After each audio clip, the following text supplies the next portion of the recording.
Hello all of you wonderful beings out there, and welcome to the stream. I am Razim, and this is DevTales, where we're going to be working on our custom SCAR system, or Stories and Creatures in Alternate Realities. This system is available for open playtest on our Discord as well as itch.io, so go take a look at it and let us know what you think. But this is, we're going to be working on the SCAR system development stuff. We also have Plastic Duck Simulator in the upper right because ducks. And yeah. I guess to, get started, we go through suggestions. Yep, first hour suggestions. Unfortunately, we don't have Tal here today, but oh well. Unfortunate. Alright, so first things first, we've got Key suggesting a feat to allow you to imbue a ranged attack with a non-ranged move. We actually already have that now with the meld maneuver. Cool. So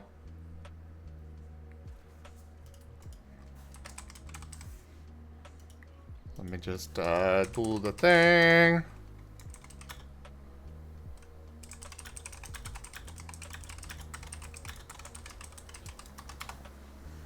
Yeah, it doesn't even need a feat. So let's delete that. Let's see, we've got Green Party saying currently a lot of feats rewards a lot of melee combat and survivability, so it makes one build highly encouraged while also making ranged combat really expensive and requiring a lot of points, making ranged only really viable in later game or with homebrew. Not sure too much, but the only real ranged feat currently is Wind Currents, which slightly boosts ranged if you are specifically a wind affinity, and there is nothing really else that helps that playstyle too much. Oh, they don't have any ideas of what to suggest. We've already, that was over a year ago. I hope that has changed a bit in the last year. Gentle reminder to people that if you got to complain about something, be specific. It helps us target things if you don't have thoughts on how to fix it. Yeah.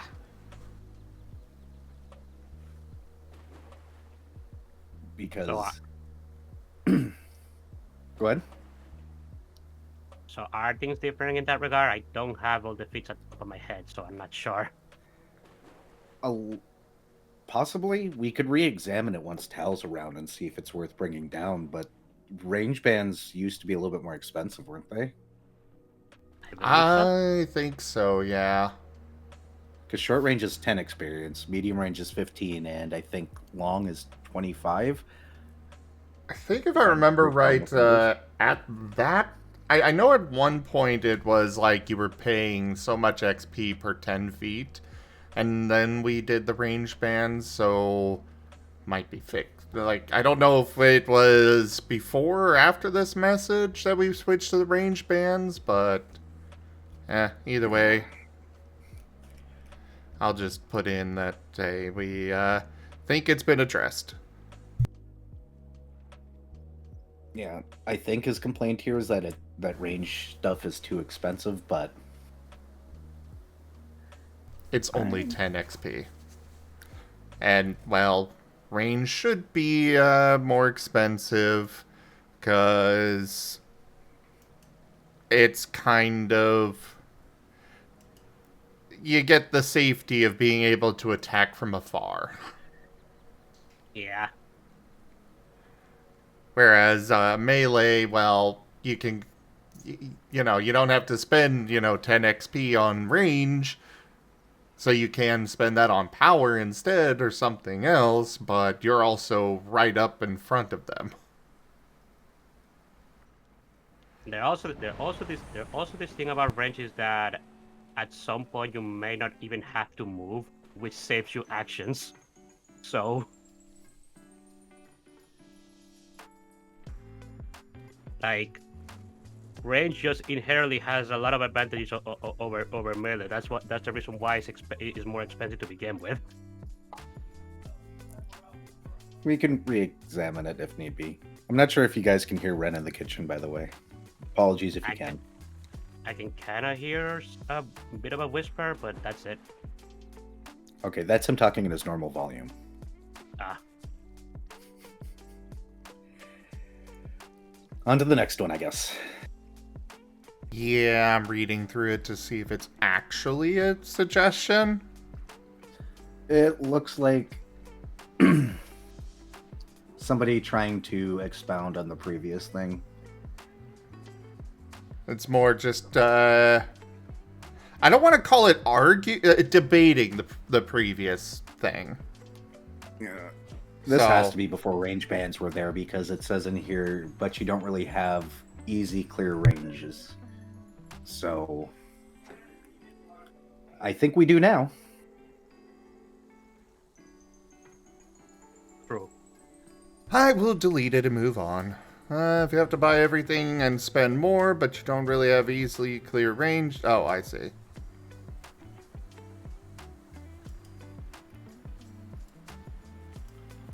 Alright, so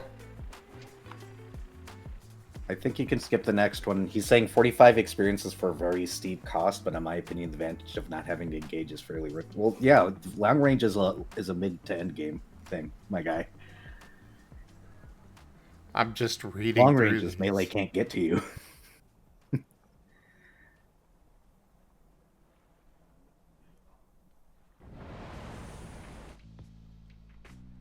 Maybe he's just asking for more range support, like in feats or something. I don't know. One Unclear. sec. Just going through these.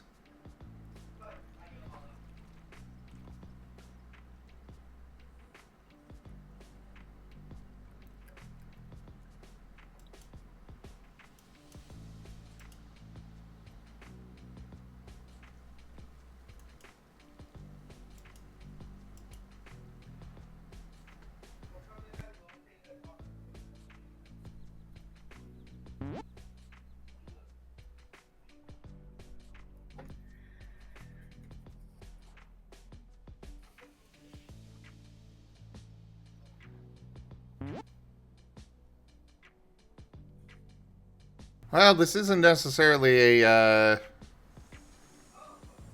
this was a little less than a year ago, but they're talking about, I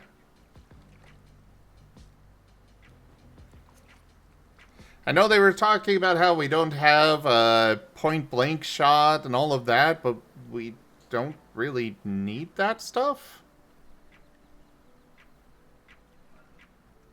Didn't we?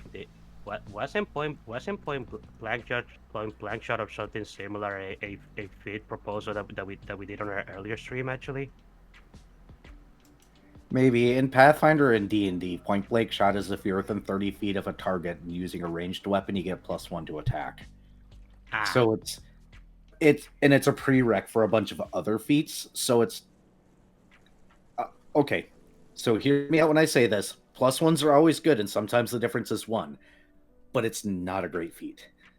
People usually take it just to get the other things, like rapid shot and other things that everything else in the system just kind of falls into the thing of.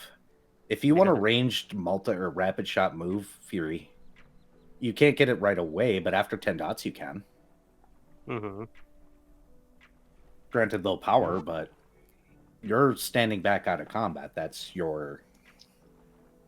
supposed to be your bonus. Yeah.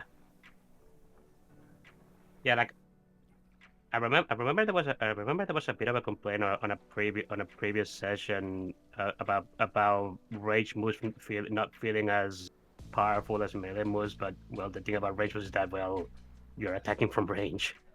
I know Like, Vari was complaining about it because they wanted to do a Fury and ranged thing, but it's also like you're not going to be able to do a whole lot of damage because you're trading your ability to do a lot of damage for being able to attack a whole bunch of times and also being able to do the range on it.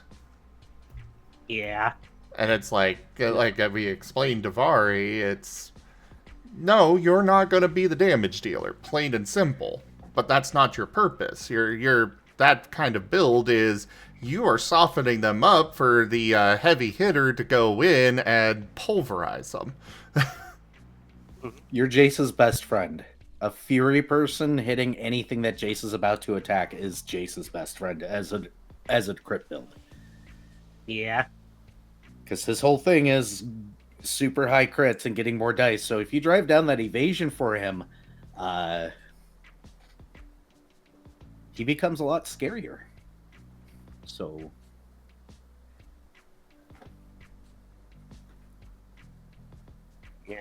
And like, I mean, if you were to make a move long range, by default long range is 80 feet apart. That is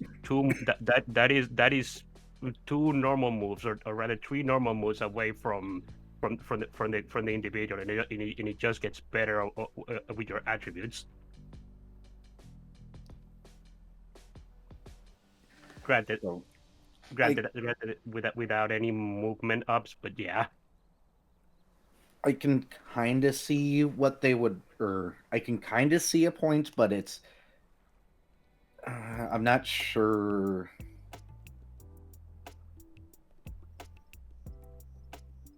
If there is a way to not just make range a meta build. Yeah.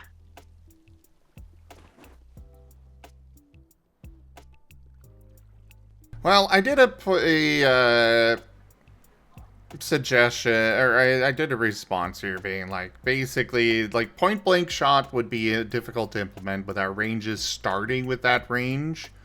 Because, short range is basically 30 feet. Sure, it goes up by, 5 feet every 5 attributes, but it's still pretty close to that. So it's like, okay, sure, we could add that, but why? And as for things like rapid reload, we don't really have anything with reload mechanics. You can put reload on a ranged weapon if you want to, but that is for you to be, that is a negative that you can then get more other traits in return. And, well, we're not exactly going to be putting in stuff to make those negatives be less negative.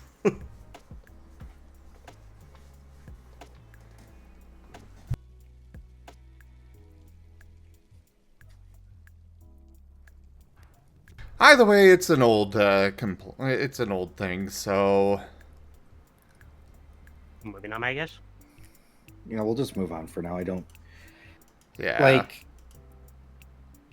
Point blank shot specific. Like, maybe we'll come up with something that's more ranged down the line, but remember, if you have feat ideas, you can leave them in the Scar suggestion, and we can always workshop them if we don't think they work.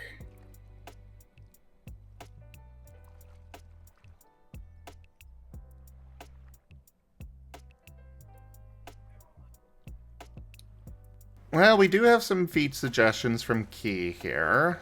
Sonic Affinity feat, Sonar Scope.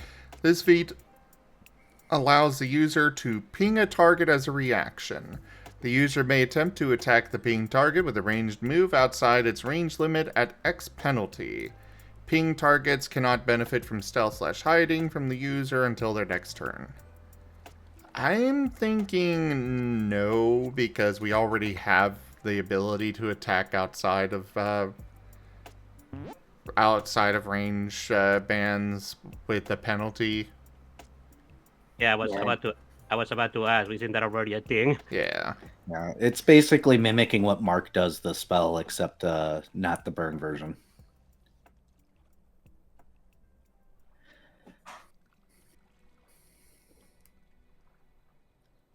Yeah, I mean, if you just remove the part about attacking a range band, it is basically just Mark.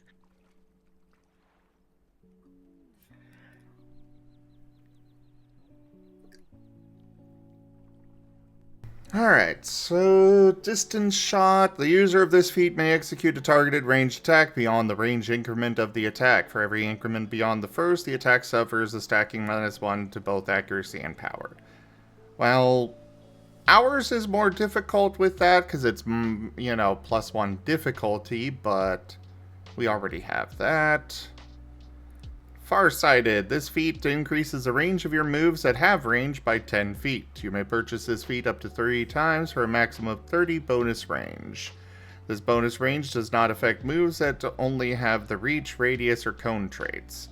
I.e., if your move has a range 20, radius 5, this feat would make it range 30, radius 5. I'm not against the idea of that farsighted one. We can throw it on the workshop because I think it's going to need a little bit of workshopping. We do have, what is it, backwind or what have you? One wind trait that Headwind and increases. tailwind, but that one, no, wind current. Your range bands are increased by 5 feet per tier. Yeah, so that also exists. So I also think 25 experience for this particular bonus is a little rough. I think that is very useful because it is that feat would apply to everything. But the wind That is current true. one, yeah, I think The wind current has scalability. This one doesn't. yeah, and I think we already have it covered with wind current. You think so? You don't want to workshop this one as a flat? Yeah, because it'll be could. quickly outclassed by. Literally, Yeah. you get to attribute 15 and it wind current outclasses farsighted. And Alternatively, while it is a wind affinity feat, well, as we've pointed out, affinity feats can be reflavored for any other affinity. what we could do, alternatively, is we could take Farsighted, and we could make it a feat that if you're at the edge of your range band or something, you get a bonus.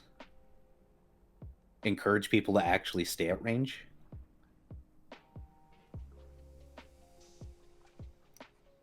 Like if the target's at least 30 feet away or something like that, you gain a bonus die or something like that. Something to consider.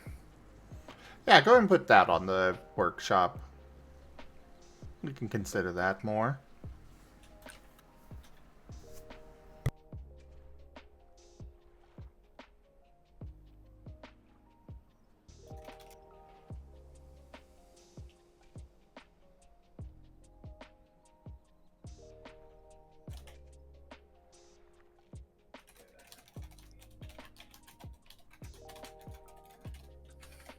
The opposite of point blank shot. Take that, Pathfinder and D&D. Ha! We want you to stay away. Wait.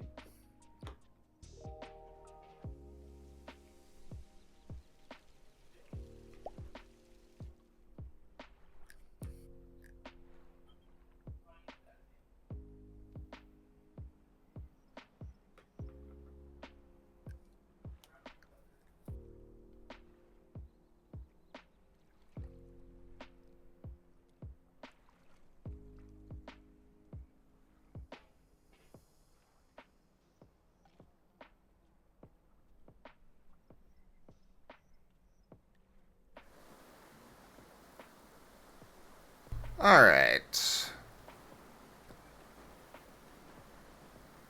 From Origin, we've got instead of slash in addition to blocks of text on penalties, XP cap, power cap, and so forth. I think another table would, oh no, would be highly beneficial since the scope of move caps are tied directly to steps of 5 attributes. It would not be a large chart and would provide a quicker visual reference than needing to read a few paragraphs. I think I already did that.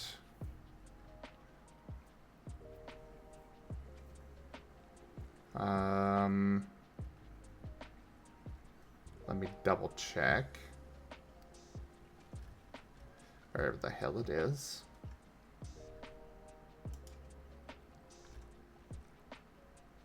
Yeah, we've got power cap examples, which, you know, I should probably add another line since most characters will go to attribute 6, so why not add the last one? But yeah, we've already got XP cap and power cap, so yeah.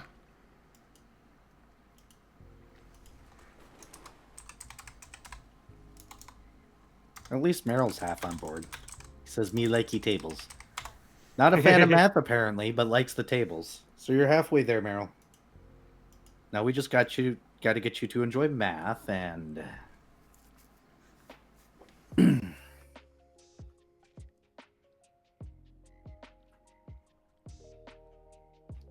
I was ready for you to finish the sentence. Also, I think adding 5-foot melee reach or something similar to page 87 move traits proper. Well, page number's definitely not right anymore, but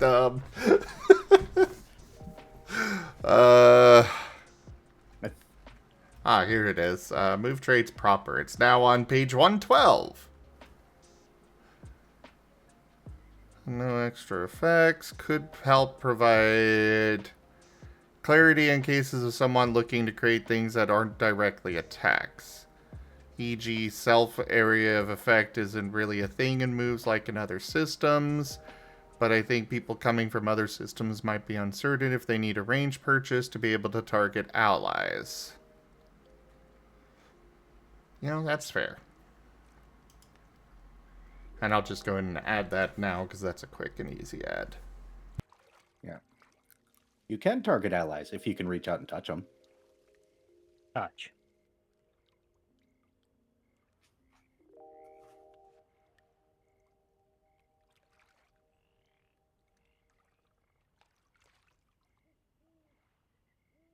Lizard.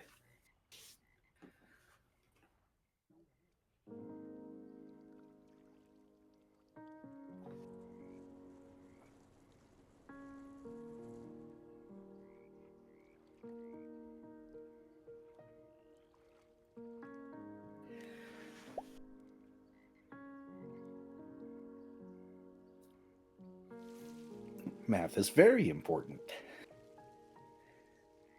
Very.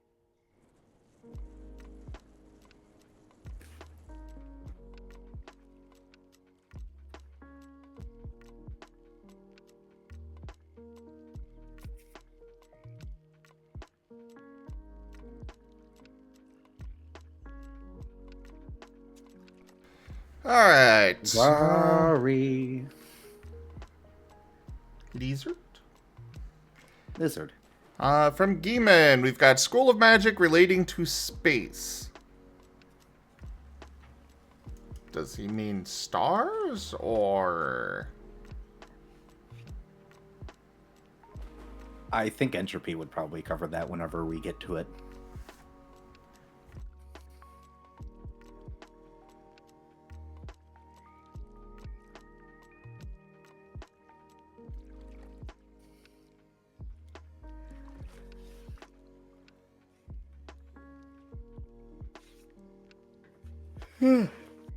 Oh, son of a gun. Demon.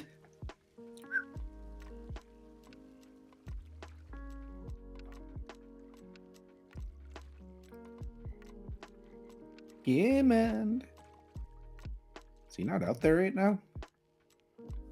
I haven't seen him in the chat.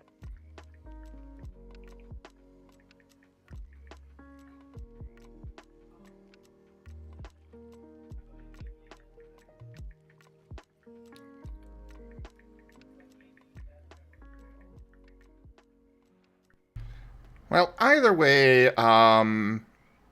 something like that does, that falls more under the,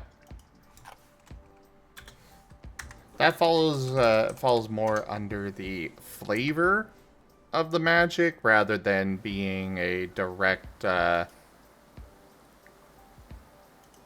something that we specifically design spells around, or words around. He's fine. I pinged him to see if he meant like stars and sky or if he meant like spatial magic, because spatial magic could be interesting. But for now.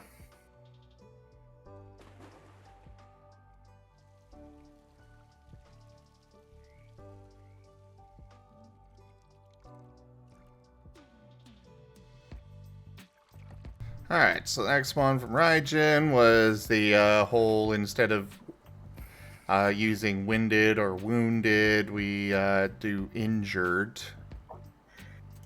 Which we already did. Stop that, they're contagious. I can't help it. I've been up since 7 a.m. Bye, Meryl. Good night, Meryl. Stay cute, Meryl. Good night, Night, Meryl. dear Merle. Good night.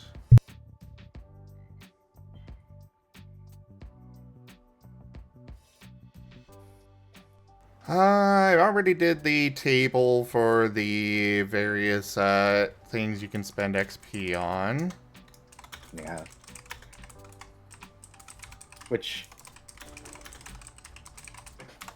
was from Vari's suggestion. It's just we weren't doing the whole disgust and delete thing at that time.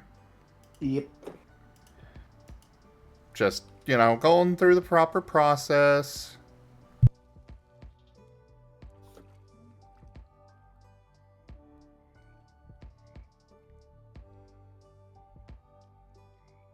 Really, Cat? Really, Cat?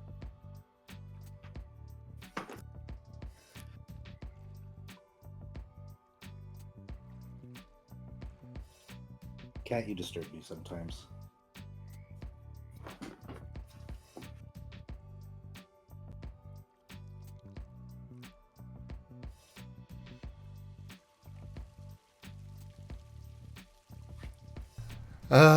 Discord, why is there no just select all these messages and delete at once thing? I mean, if they were in a whatchamacallit, a thread, that would have worked.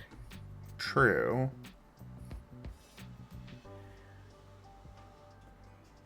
But people don't know how to use threads on Discord.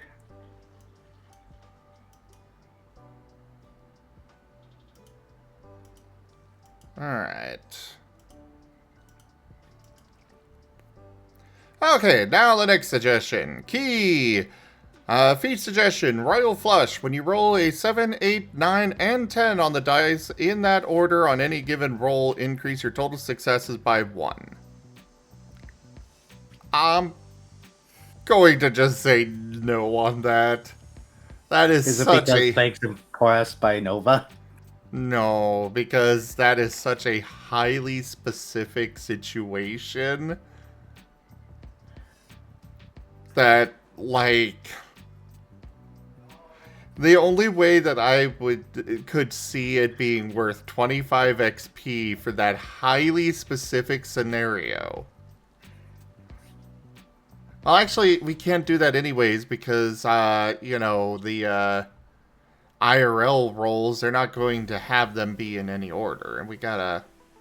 That's kind of why we changed the mind boost as well, because we don't know what order things roll in. I mean, if we did take it, we could always name it Just Win. But, man, that means that our Wild Traditions game is almost a year old, isn't it?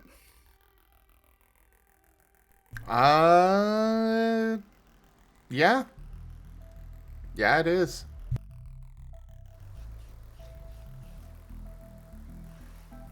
So that was in January, so dang.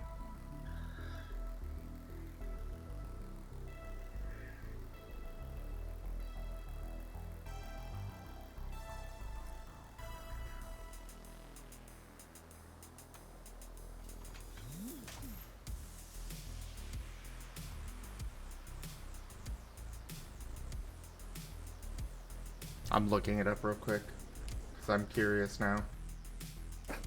I have distracted him. You have. Our first episode was... Actually, it's over a year. Already. Oh, we missed the 1-year anniversary. Yeah. Alas.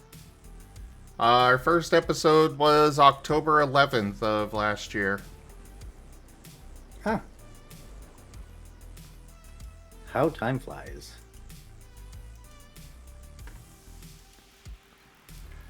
But anyways, yeah, we're gonna have to deny that one.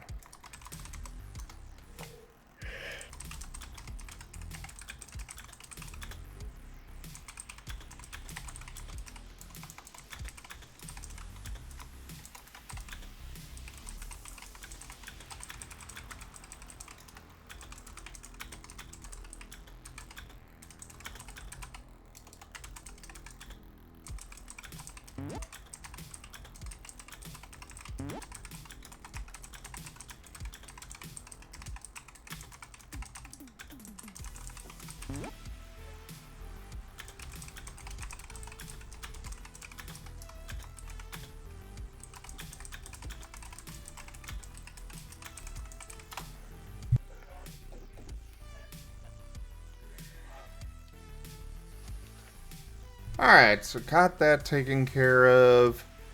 Primeval feature idea. Ooh. Primeval splitting. Functionally a bit like companions by adding more characters that can be used in and out of combat. However, they are different by using the same attribute scale and can come together into a single unit or split apart into several. Slowly looks at Gimmond. Why did he want to do this? No, because I can see him using that. Just a whole bunch of mini synths just coming together to form a mega demon. I mean, he'd still be cute. I could. But Go ahead. What? I was gonna say I could see that with any of the multiple personality characters eventually taking advantage of that to split themselves into two people. I could see myself using a primeval feature like this. Well, Bluebat, prepare a proper proposal of it with all of the different upgrades and everything, and we can discuss it then. Okay, But we're Gimmond got not back to me, against by the it. way. Not against it. Give us a proposal, Doc. Gimmond said spatial magic specifically. Okay, yeah, that's already covered with one of them. Somewhat, I don't remember which. I can consider it more of later to see if there's more that we can add to it to make certain things happen, but later stuff.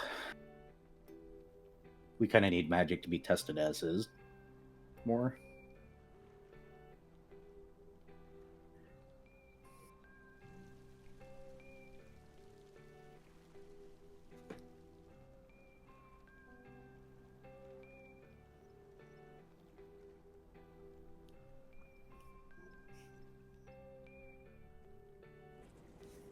Yeah, the main issue with the primeval splitting thing is that they would not be using the same attribute scale, though.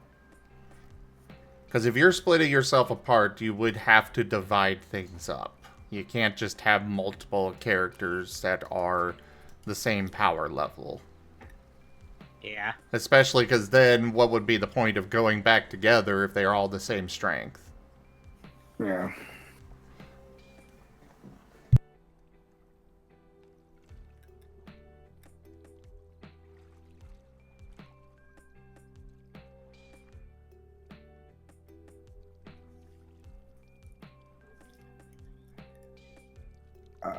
Alright, so next one isn't actually a suggestion, just a question.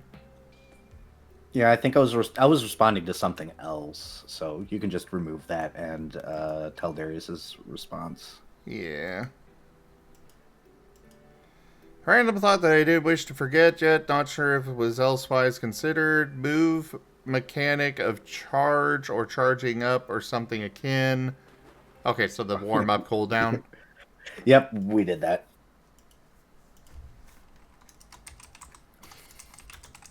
You were on my chair, weren't you? You were on my chair. Is he yelling at the cat? You better shit not be. I think.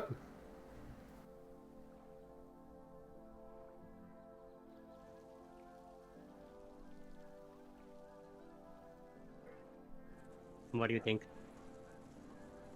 Oh, I think we've lost Era for a moment. Yeah.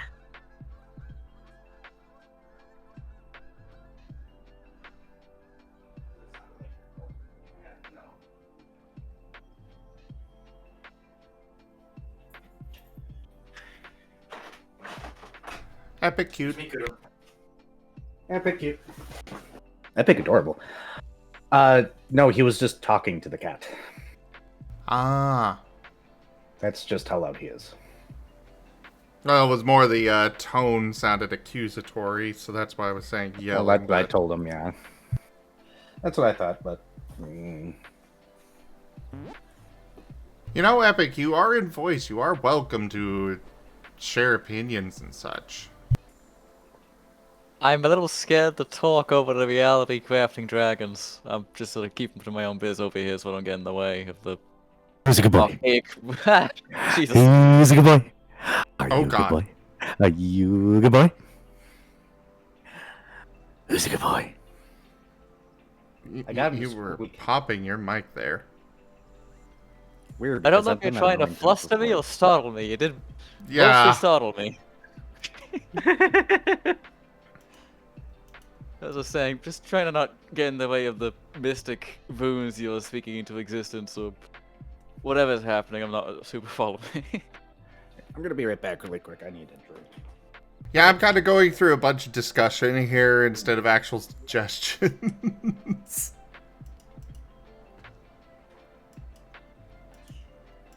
I am reading through the document though. Slowly. Trying to skip ahead if I can. It all makes quite a lot of sense. I mean, it's just kind of what you expect it to be. So, good so far up to page 70, I think. Nice. By the way, I added that a story to the prior stuff. That page that you were wondering why if it was supposed to be blank. There's now a story there.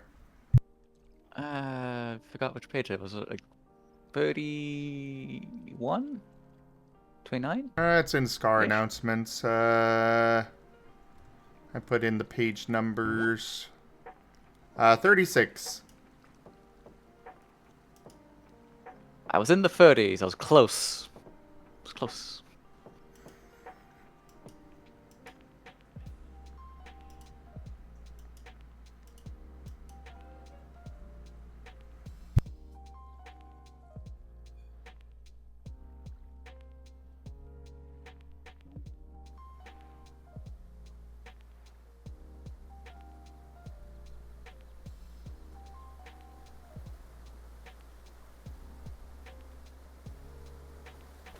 Oh God, there's so much discussion.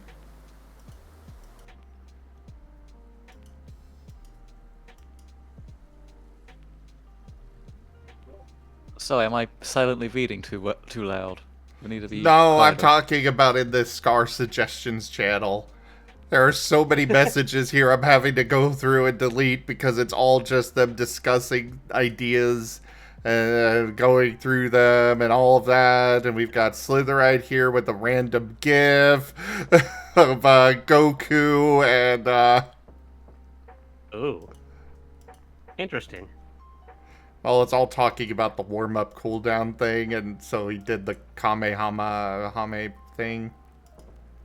Kamehameha. Yeah.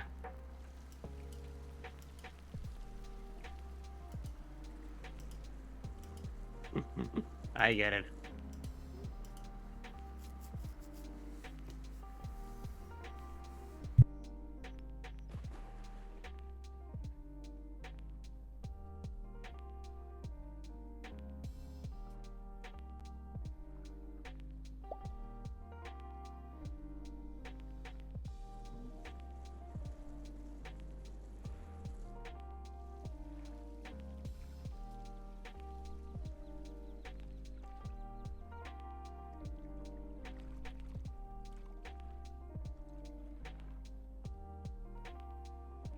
Green Party is saying, I think minus 5 HP for 1 health for move trait is too low considering early game, though I'm not sure because late game you can heal true HP easier. What? Minus 5 HP for 1 health? We've never had something like that? Could you repeat the suggestion? I didn't quite get it. I think minus 5 HP for 1 health for move trait is too low considering early game. Though am not sure because late game you can heal true HP easier. Oh, they have. I think they mean the penalty of losing HP on a move. So minus 5 XP for 1 health for move trait is too low. Okay, I see. Yeah, replacing the HP with XP makes much more sense. Yeah, I definitely don't think it's too low because you can just heal it. Healing is easy in this system. There's no limits on it or anything, so honestly, part of me wonders if we should get rid of the cost current HP altogether because it's so easy. Hop. Yeah, that's Sorry. what I was thinking. That's what I was thinking, Barry.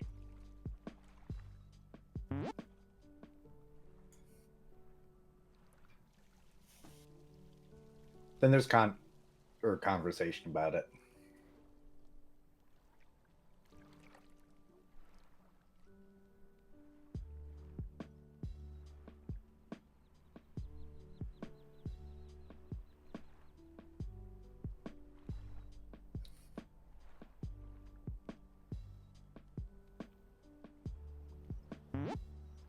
Oh god, there is more conversation.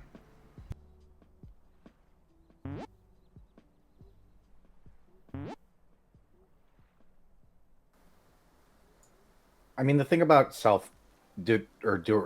losing the health is that you're putting yourself in a position. So The only I think the cost current HP should be, you know, the classic mechanic of this HP cannot be healed outside of a rest. But that's the only thing that I've got on that. I'll add it to the to-do discussions. Yeah, that works. If you make it unhealable, I do think that it would probably cost more XP if you were to do that. Personally. We can discuss it later. 1 I HP. want Tal here. Yeah, we'd want Tal here for that discussion. Yeah.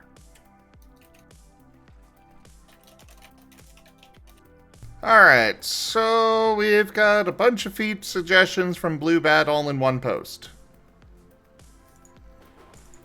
They are all a bunch of different vibes. Blue Bat was vibing, apparently. Ooh, vibes. All right. Let's see what we Alright, got. so we got Mythic vibes. Presence is harder to use on you because of your own mythic nature. Shady vibes. Insight is harder to use on you because of your shrouded nature. Otherworldly vibes. Appraisal is harder to use on you. Okay, so they're all just things of skill is harder to use on you. Depending on your type. Oh, that's. I mean, what do you guys think? I think it's interesting.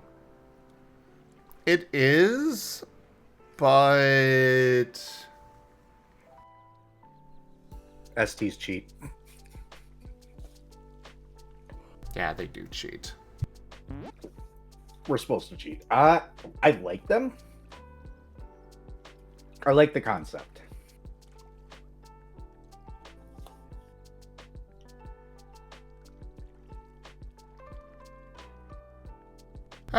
Added to the workshop.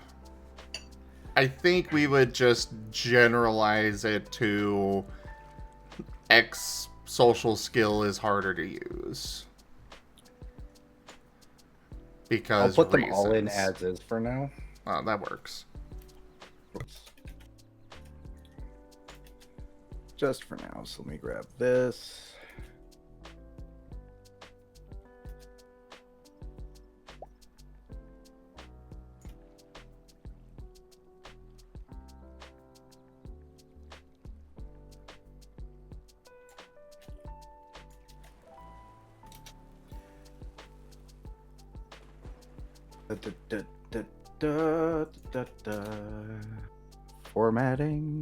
Formatting. My enemy is formatting. Because nobody knows how to do it, but this is not his fault. And my Give me a enemy second here, is we'll copy and freaking. paste them. And my enemy is fucking. Tables.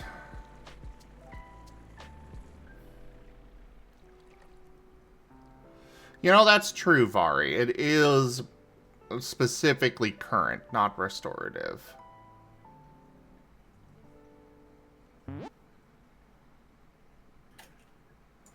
An alternative for the cost current HP is that you can only use it below 15 attributes. I'll add that to the discussion thing. Okay, you're good to move that.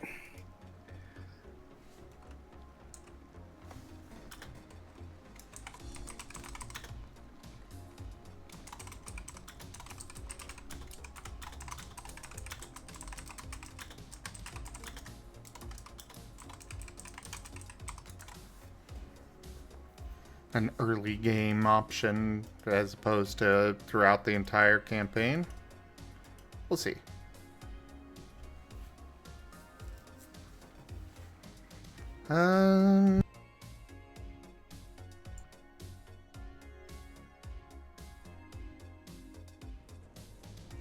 I think you can delete the next 3. Yeah, I see that. And I'm seeing a note from Toshime to fix blind.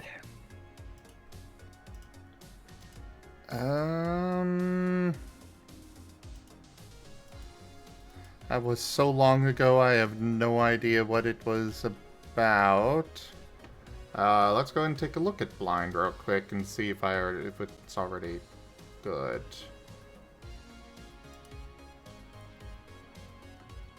I did already write it out, which would not have been that long ago, so I think we probably fixed it.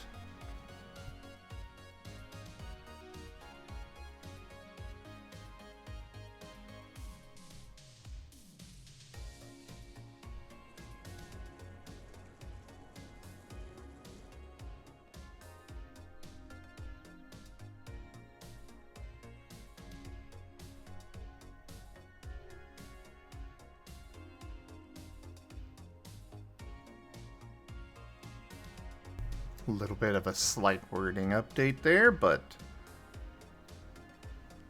yeah, I don't remember the details on this.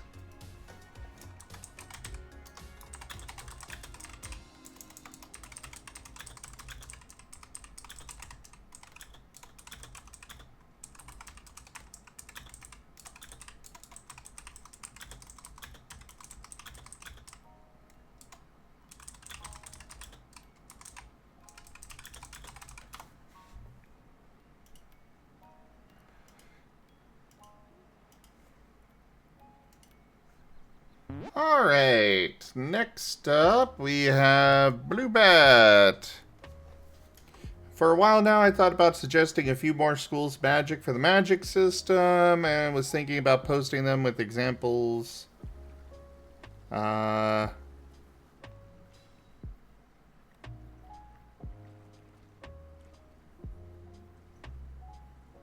Okay, so they gave a whole PDF thing that... in the future, please use Google Docs and just send us a link to it instead of a file that we have to download. Because otherwise I would wind up with so many files on my computer, it's ridiculous.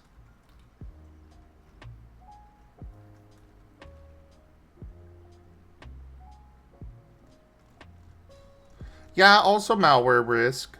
That too. Indeed.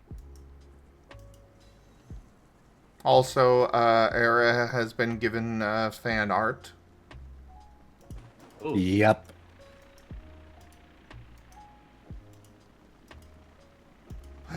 Very cute, Ido. Very cute. Hello there, Hollow.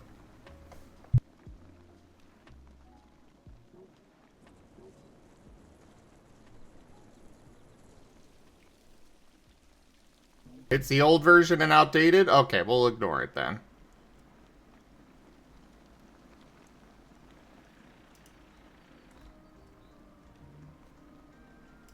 I would make that a sticker. I might make that a sticker.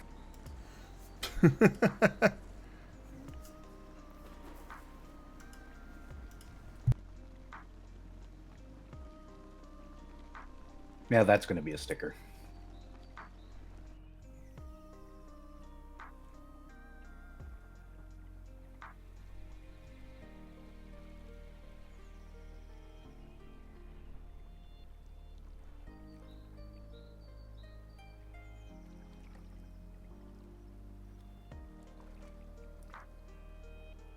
I did beat you to it, and I'm pretty sure Ido will give permission. He normally does. I technically shouldn't assume, but he's such a good pupper. Such a good fluff. He is a very good boy.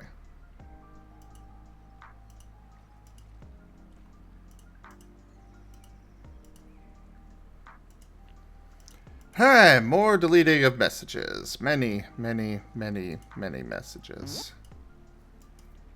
All of the messages.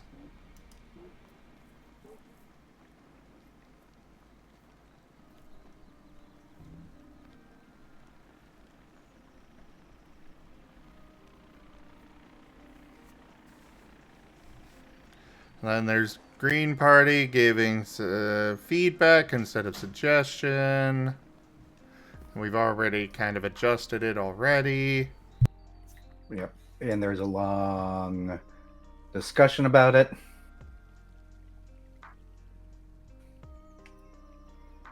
So have fun deleting those that conversation.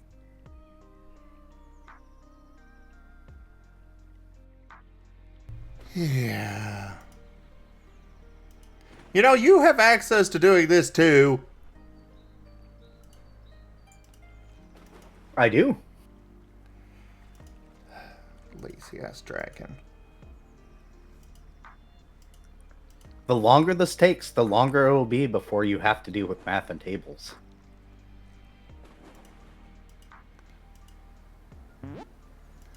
My issue with tables is actually setting them up. Mostly because I did it to myself with the fancy formatting for every line being different colored and all of that nonsense.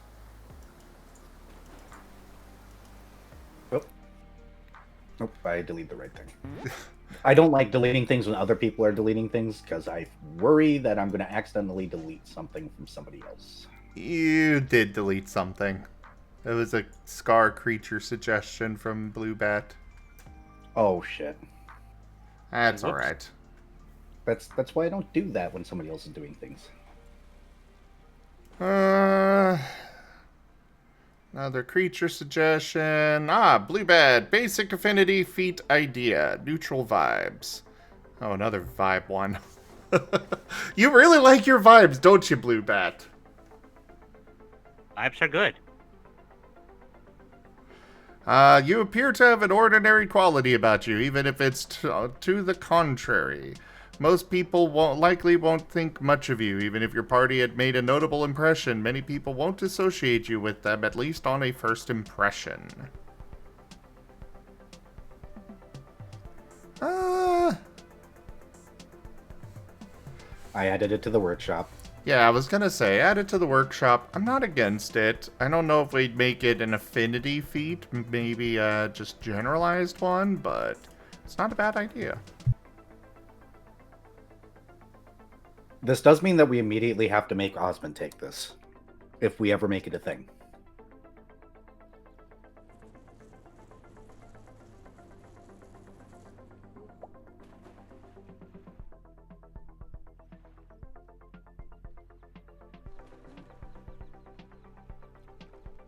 Then we've got Green Party suggesting a move trait for Minor Illusion, which, no. Because moves are very specifically the evocation spells. And a bunch of discussion with Key about that.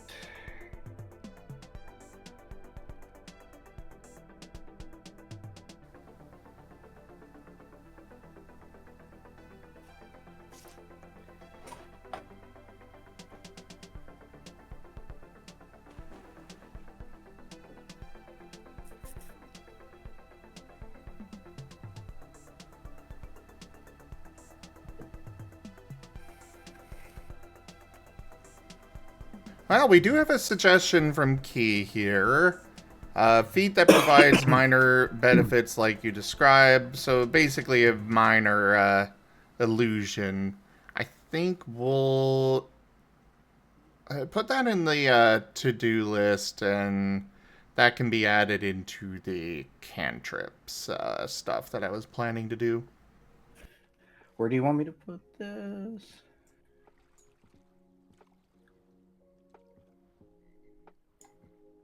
In the discussion, you said? Yeah. Okay, or the feats. No, the discussion. This won't be a feat. This will be a magic system thing.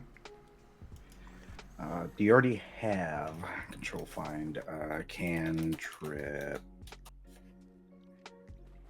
Okay, you got it down there, but not to do, so I will put it in the to do.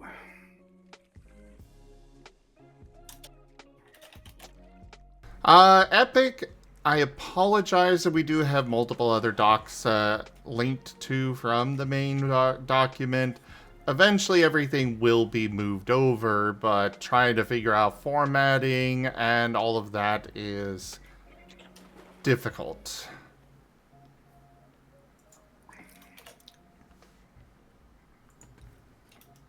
There you go. Yeah, because there's feats that are in the notes that are approved that have yet to make it to the main doc. Yeah. Yeah. So, well, all of the feats are now on the proposal, or on the workshop thing. I took care of all of the feats being moved over. If they are not on the main document, they are no longer valid for play. No, what I mean is that in our notes document here, we have a bunch of feats that we all approved that need to get into the main book. Oh, yeah, that. So. I only have so much time. He's fine. All right. Plus, we do a lot of flooding of feats a lot.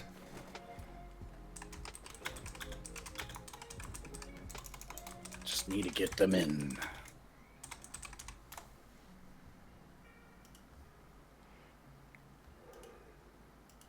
Like this last update, we had something like 30 new feats on the main dock anyways. Wow. Like, half of those or so, maybe two-thirds of them were, you know, just moved over from the other document, but it was still a lot of feats. Options, options, options. I think we got time for one more.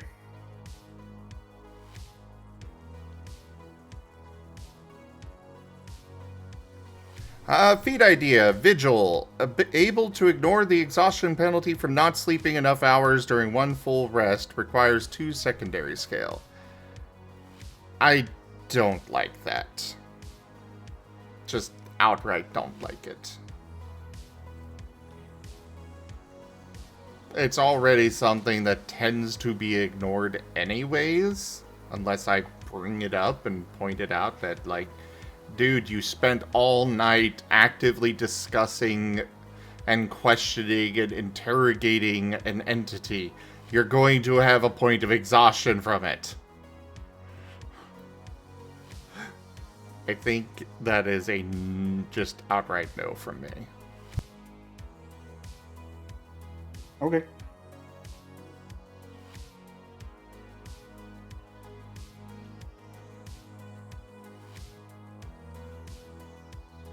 I just wonder what Tal's opinion will be in this regard.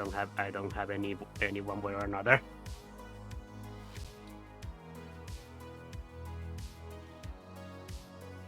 I don't see it as necessary, personally.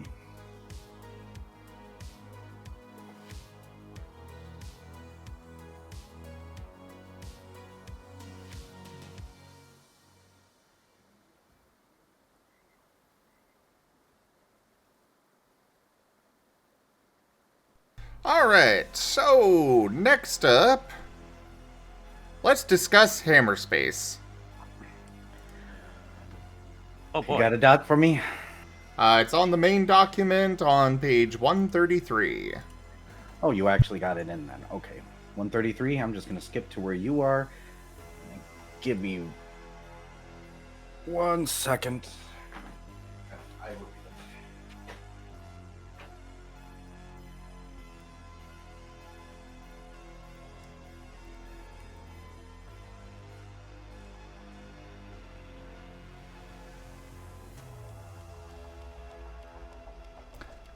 I mean, that's fair, Vari, but it's also something that tends to just be ignored anyways. And it's 1 point of exhaustion. It isn't going to cause major...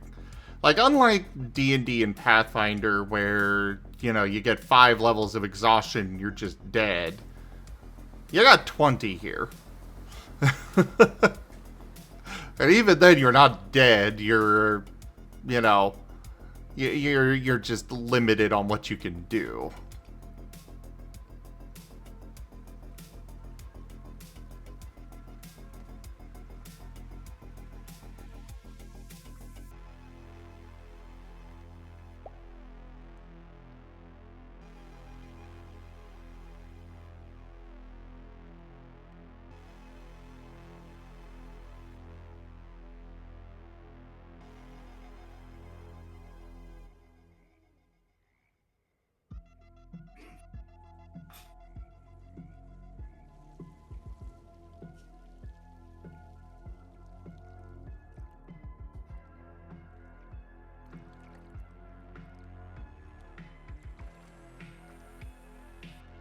Sorry, needed to take medication. No worries. Alright, so Hammerspace. Are you carrying around a large amount of gear? Want to have specific equipment available for use as needed? Then just engage in a bit of that toon logic and put it away in your Hammerspace. When you purchase the Hammerspace Primeval feature, you immediately gain access to a small extra-dimensional storage that only you can access. Without upgrades, this space allows you to store one single piece of equipment inside of the Hammerspace with a quick action, and take it out with a different quick action. This item will not be equipped or attuned to you, but is otherwise available now and appears either in your hand or within 5 feet of you, though I suppose it would be considered equipped if it were a weapon. Ah well. If you are rendered unconscious, then all of the equipment in your Hammerspace will be deposited atop your body. Now, for upgrades, we have Expert Deliveries. Giving some training to the gremlins that live in your Hammerspace, you may now store and retrieve items with a free action. You are able to store and or retrieve a piece of equipment twice per turn. This does not change the time needed for Squire Gremlin or Swap Gremlin. Hammer Wardrobe. You may store any number of mundane, non-storied items of clothing in your Hammerspace. Now you can be prepared for that Viking opera costume contest you always wanted to enter at a moment's notice. Squire Gremlin. Choose a personal squire from among the gremlins living in your Hammerspace. Using a standard action, you may have the gremlin equip the piece of equipment to you. This does include attunement to it, if you have available attunement slots. They cannot equip something to you if you already have something occupying the equipment location. Swap Gremlin. Requires Squire Gremlin. Now the Squire Gremlin is trained enough to change out your current equipment with the new equipment. This still requires a standard action, but with that, the prior equipment is automatically stored away in your Hammerspace.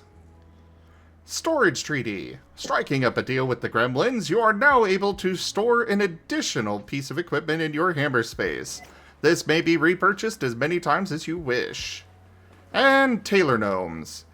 You have enlisted a group of gnomes to your Hammerspace. They will mend a single piece of equipment stored inside of your choice at half the rate that natural defense's durability regenerates.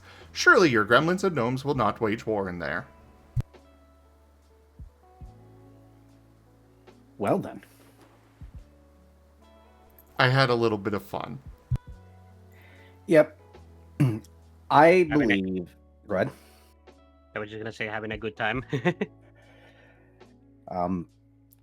I believe at a first glance that expert deliveries might be a little too cheap for a free action swap. Actually, I set it to that because you can normally just switch equipment. You know, drawing a weapon and such is a free action in this system. So I figured keep that cheap because, well, actually it's rather expensive because you're also considering the initial investment of 25 XP. Okay. I also know somebody who's going to take Hammer Wardrobe right away, and surprisingly, it's not Furry. Oh? Yeah, you'll see. Is it you? No. Oh. Well, then that only leaves Viv.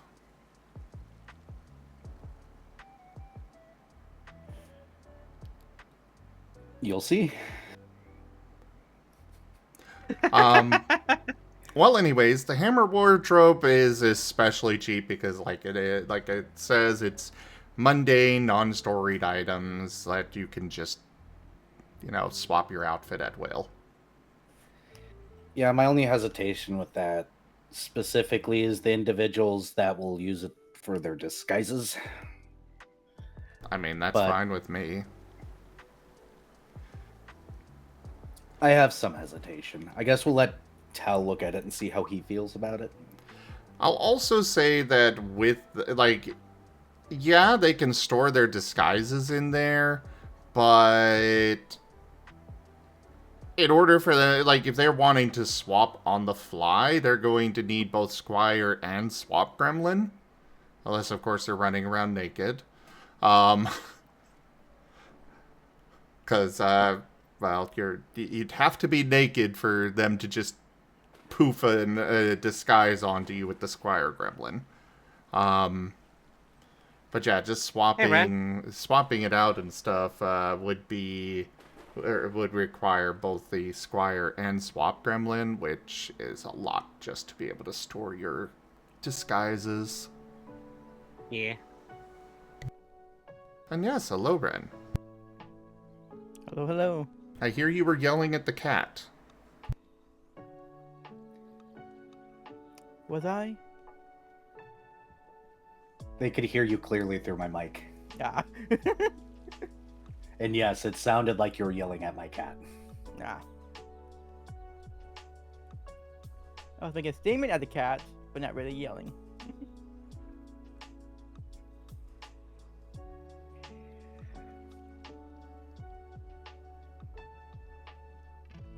Well, remember that the cat does not understand that you are not being serious.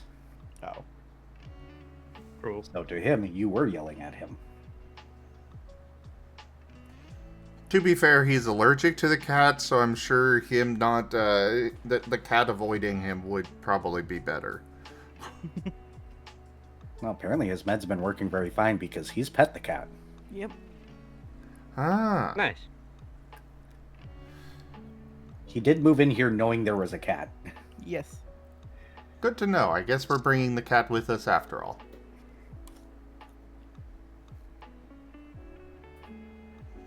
Because I don't think Any- Holo's going to be able to bring Jake with her to the UK. And I have no idea what they're going to do with Jake. But we'll see on that. That is still another subject altogether. But anyways, yeah.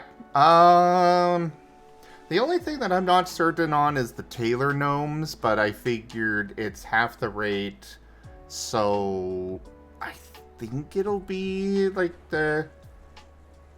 That's a lot of investment just for that. Can you at least add in a note that you have to have required materials for repairs? Well, the whole idea is that it would be magical regeneration. And that is also, 46 XP.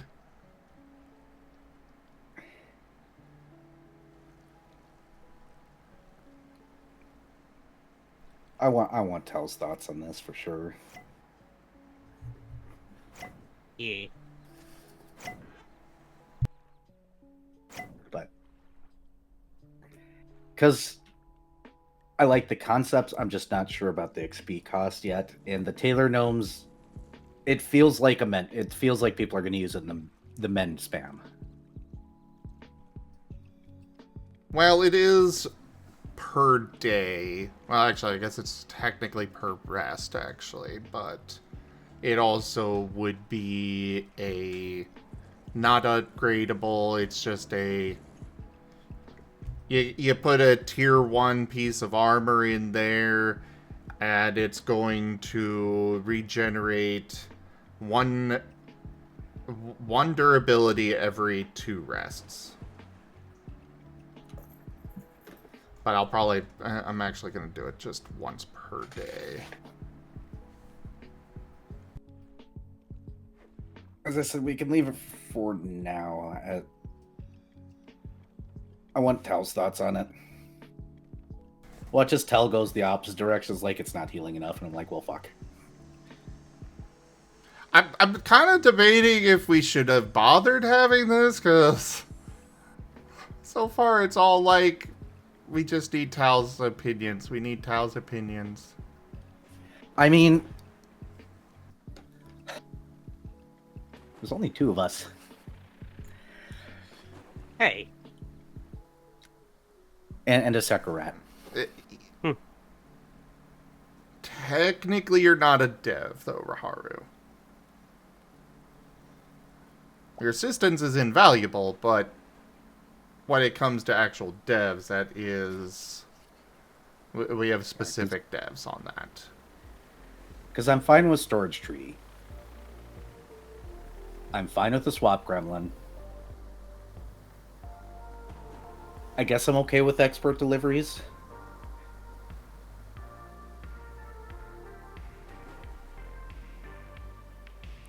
Like, what's giving you hesitation about this? Well, as I already stated, the hammer wardrobe issue that while I understand to a degree, I know people that can break that real quickly. Fair. And would break that. However, I know somebody that's going to take it instantly no matter what experience we put on it, so it's not the biggest of deals because it is just clothes, but somebody that plays a disguise-based rogue would have a field day with this ability. But those are thoughts on the side. The Tailor Gnome bothers me because well, one, it is a slow heal, but it is a free heal, and I know that or repair, excuse me. But we also included mending and magic now, but it's a non-permanent thing because we wanted people to actually fix their armor the traditional way and their weapons the traditional way. And the question is it scalable? Does it actually, manage its worth? And that's why I want Tel to look at it specifically, because Tel can look at this and go, or tell me at a glance, because he knows all the armor math by heart, he did all the armor math, whether or not this would be, substantial or worth it, or all those little things that I could do, but it would take me several minutes to actually sit down and consider. Oh, Tailor Gnomes isn't really meant to be worth it. It is not meant to be a replacement for proper repairs. It's more the idea that, hey, your clothing got ripped. Here, they repair it for you, kind of thing. Um, it's one that I'm indifferent about having. It was an idea, but also I can very much see how it would be too broken. Yeah. Or Either just too weak if you're broken or had to balance. well, as far as too weak goes, I mean, we are allowed to just leave it and not change it at all. I mean, Doesn't have to be useful because nobody has to take it.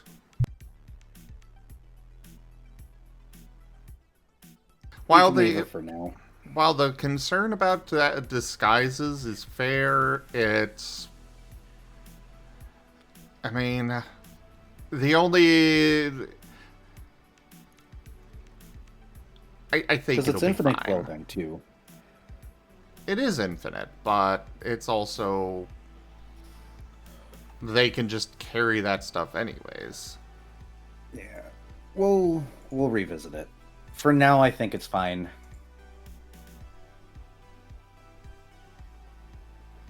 All right. For now. You ready for tables? In maths?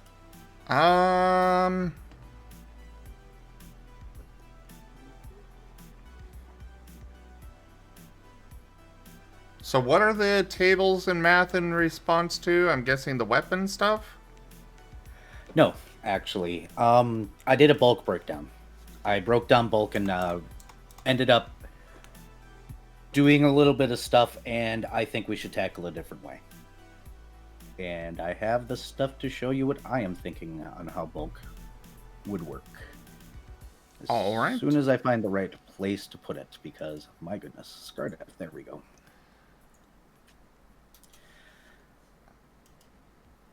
So, here you go.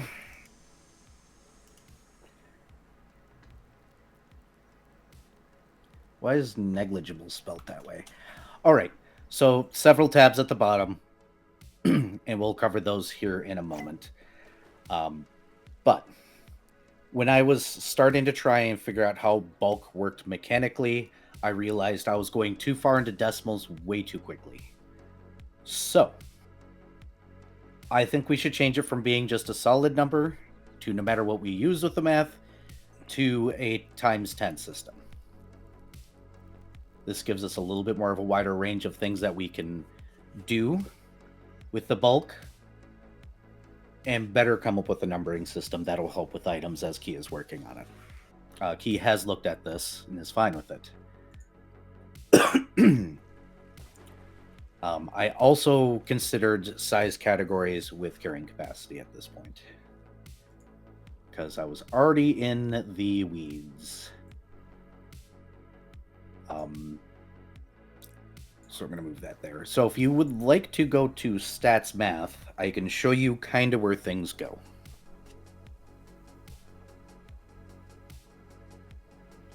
So, Min represents a base character with only one dot in body, or depending on which direction we decide to go, one dot in vigor. That's base level, and Max is a max level character, or what I consider a top level character, 30 dots with 10 dots in body and or 10 dots in vigor. And then we got the mid area where it's at 17 dots and either nothing, everything, or somewhere in between. And what this shows us how much bulk at those areas they will be able to carry. So, with the way we have it now, which is System 1, we have half body plus attribute. If we multiply it by 10, it gives almost every starting character a minimum bulk of 25, which would be enough to carry general equipment and possibly carry a large awkward item, according to my previous tab. System 2 is with all of body and attribute times 10, which puts you at 30. System 3 is if we did half body, half vigor as a thought. I just threw it out there. I don't know which way we're ultimately going to go, but that puts us at 30 as well. And if we really want people to be able to haul things, the bottom one system for there is body plus all of vigor and all of body.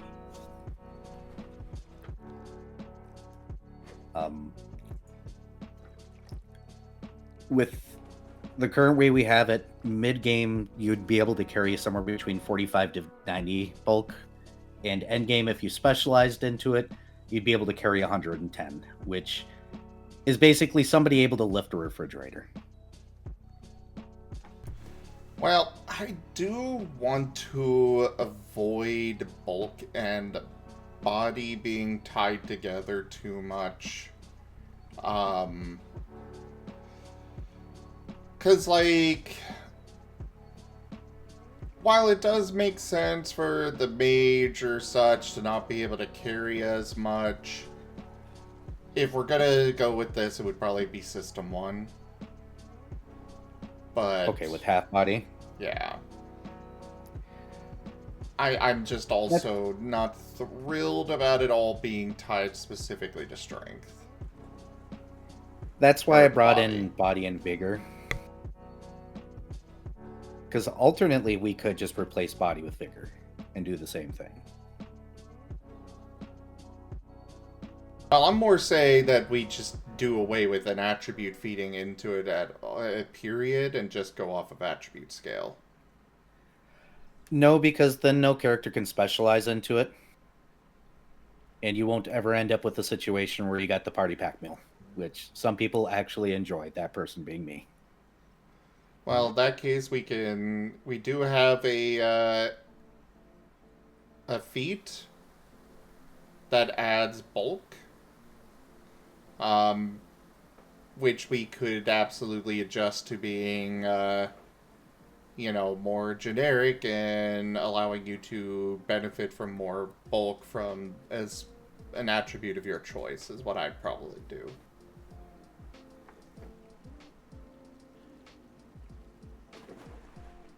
Worth considering. Next tab is where I started messing with size calculations. Originally, I did it in curve math, and then I went back to keeping it simple.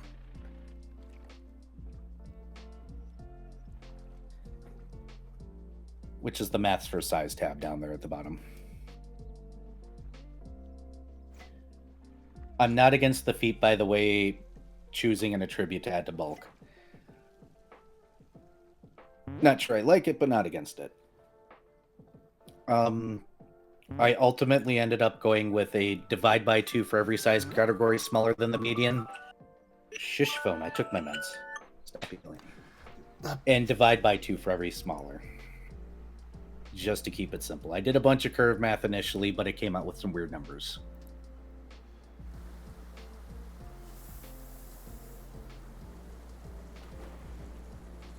One of the problems with this is that we have, like, our median fluctuates. Yep.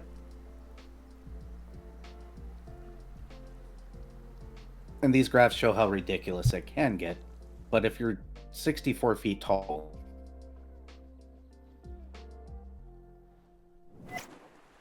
You're not wrong that they should be able to carry more. It's just one of those difficult points of trying to figure out how to work it in. And especially considering that, like going back to the base, large cell phone would probably depend on your size. You would generally be getting things for your size. yes. Rather than a, little pixie having a Note, Samsung Note that is bigger than they are. Well, something that is worth remembering is that we base everything off the world based on the size of the world. So if the world is small, everything is built generally for a small creature. I'm not saying you can't get things smaller or bigger. That'd be up to SD discretion. But in a world where most creatures are small, a colossal creature is going to be carrying things that a small creature wouldn't, if that makes sense. So the simple rule is just double for every size category up and half for every size category down. That's what this math is representing. I would And show you where the say numbers would go. I would say the better way to go about this would be, instead of basing how much people can carry off of their size, we apply this math to the items themselves. So, like, everybody is going to have the same bulk rating, but if you're a diminutive creature and you're picking up that medium-large cell phone, or we'll use the DS. If you're a small creature, or we'll go with diminutive still. You're picking up that DS, and while for a medium creature, yeah, it's 0.6 to 0.9, for you, that bulk is actually going to probably be, 6 to 9, or probably 6 to 9, if not the 10 to 30. See, the problem there is, Matt, is that you're going to be doing the math on the front end instead of the back end. Instead of doing the math once, you have to do it every time that you interact with an object.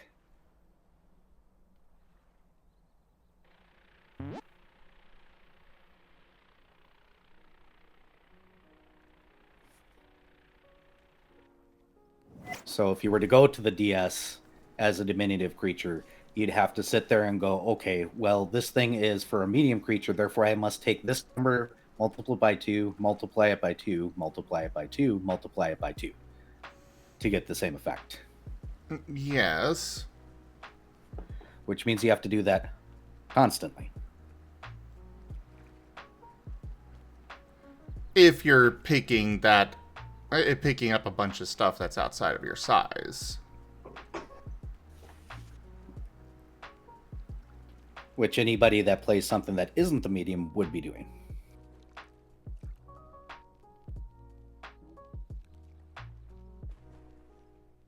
So changing the bulk numbers in the back end has you do the math once, and you just base it off whatever the median is. So I actually made a size calculator, which I didn't program to actually switch size categories for this yet. But at the end of the day, let's put it at 17 and 4. Sure. 17 and 4. So if the world's going to be small, and I can just put this in, I can just go equals this. And then this equals, hey, wait. 1. And then copy, paste. So in a world where the medium is now small, instead of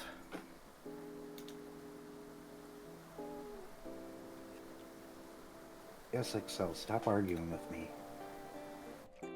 There we go. So this is what it ends up looking like instead. So it's always times 2 up and times 2 down, or divide by 2 down. And all this math could be just based off of what you choose as your size category versus the median.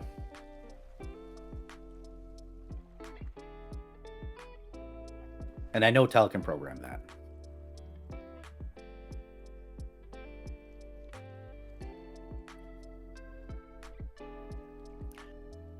But should we have such a system in the SCAR, where you have to utilize this much math or a calculator to determine anything, especially something that, frankly, in most games gets overlooked? A system that I don't overlook. Well, you are an exception to the norm, and you gotta admit that. No. In most games, I've had that checked that I've played. Many games check that and keep an eye on that. So I wouldn't consider myself out of the norm for keeping track of how much stuff I'm carrying at any given time.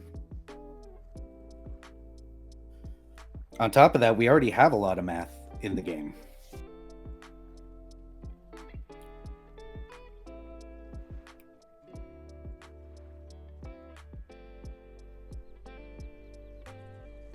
And if it's a reasonable assumption that larger creatures can carry more, or should be able to hold more, we should at least codify that, so that way the players have or the STs and the players that do use these systems more accurately have something to lean on.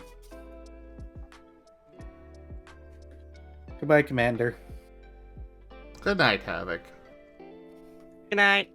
Good night.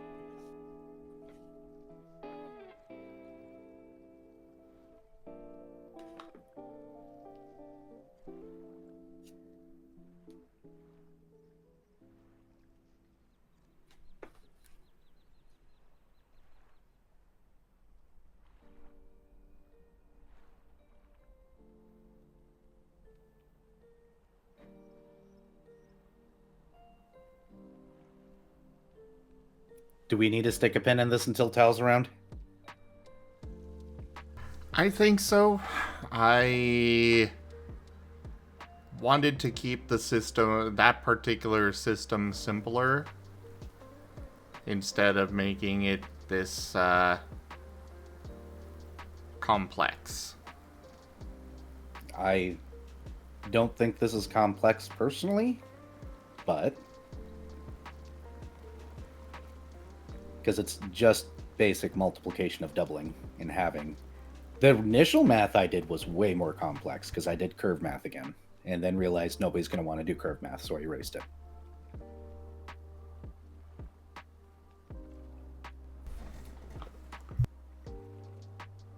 On the other side, I created bags and pouches if this does get approved. Very simple.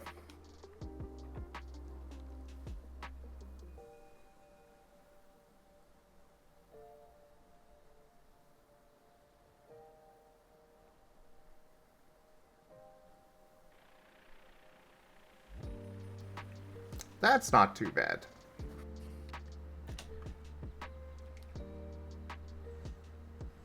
Yeah, this is something that this is a foundation changing system, though. That we're gonna need to have Tao go. Okay. While it's changing a core mechanic, you know, carrying and such.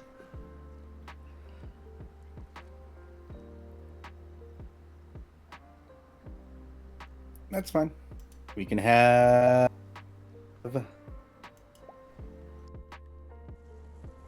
the other math dragon look at it. And yes, Furry, you did. Let's see here. So, next thing to discuss, can you semi-end your movement on a tile with an ally, as long as you don't end your turn on their space. Because you are able to break up your movement by default, and this kind of came up in Piercing the Veil, where we don't have it codified whether that's okay or not.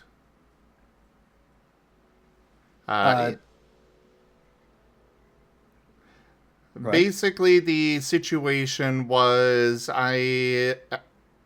I'm a large creature. I wanted to move. You know, I could break out the drawing tablet and draw a demonstration of this. No, you can explain it to me. I can get the gist. But art. Anyways. So the idea was I wanted to move to a spot to be able to teleport some enemies with me away from a particular location. But to do so, I had to move temporarily onto the space of an ally. Like, obviously we can move through the spaces of of allies. I think this is okay. Tal, at least in the moment, said it was okay, but I don't know what his overall opinion on it was.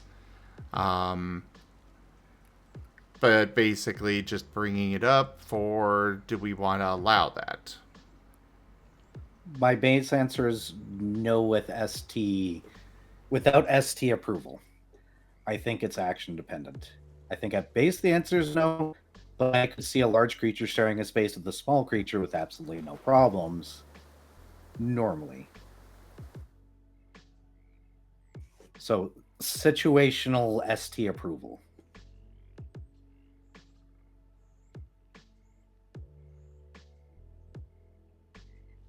Would be my take on that.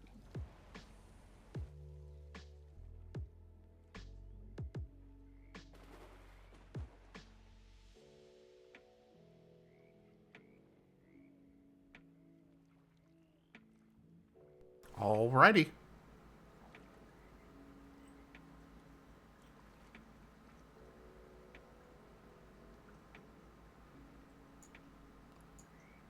I think that's good. I think that's all right. Yep. You need to switch back to the dock, by the way. I mean, don't necessarily need to, but yeah. Okay. All right. Well, next up we've got Secret Sense feat, ability to sense Hey, Tal. secret. Hey, I'm here. Hi, Oh, Tal. hey. Hey, now. Well, Sorry to perfect. stop you. Perfect. I guess we'll go and move back to some of the other stuff, and since it's here on the screen, what do you think of Hammerspace? Page 133.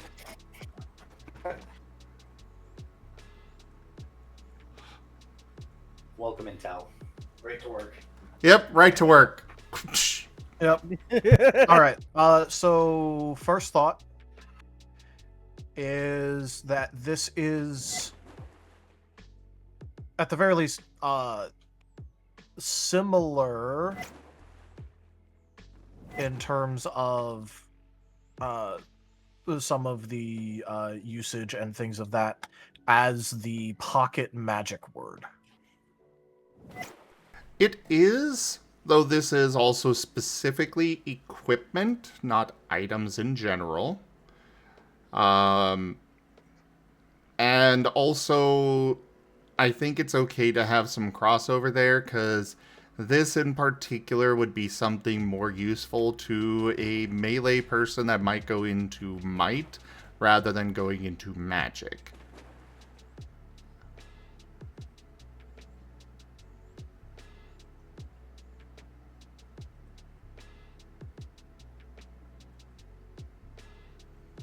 But All it's- right. I'm also okay with having different solutions for, you know, similar things. Give more options. Yep. It's just one of the things where whenever there is overlap like this, we need to make extra sure that there is reasons to go for each one.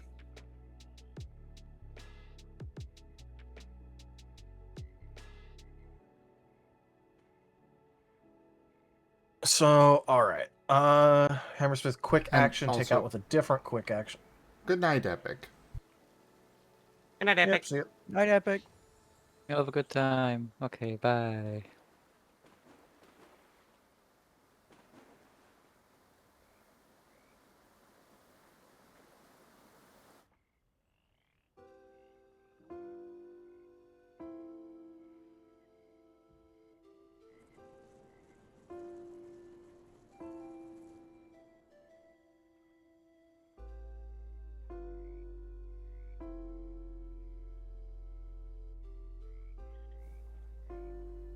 All right, so upgrade to make it free action and let you do it twice. Hammer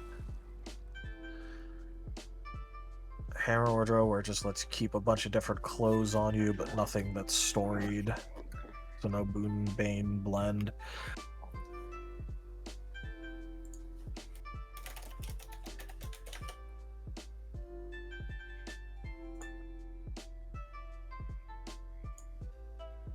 I really had the concern with Uh. that one of disguises being able to be stored in there. Well, yeah, but at that point they'd still have to be making disguise checks. Yeah. The one that I'm concerned about is Squire Gremlin. Because equip a piece of equipment to you. This does include attunement to it if you have available attunement slots. Attuning is also the word we use for instance, attuning to a vessel. So a mage could have 15 bajillion charged up vessels in, just like around. They put it in their Hammerspace and then pull it out using Squire Gremlin, and now it's automatically attuned to them.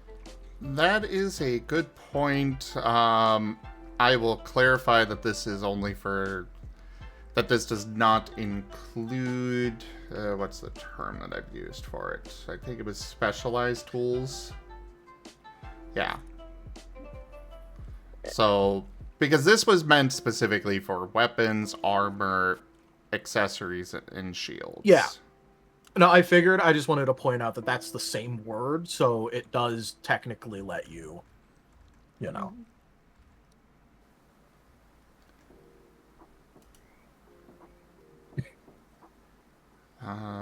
Double check actually whether...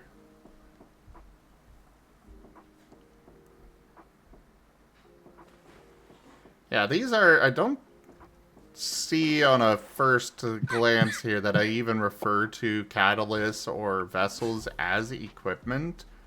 I'm gonna go ahead and make a note up in the specialized tools that that they are not equipment.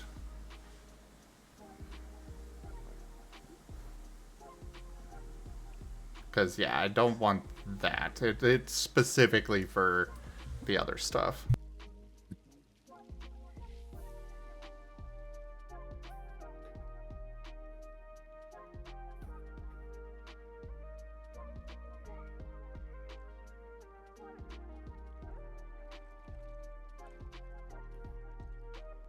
There.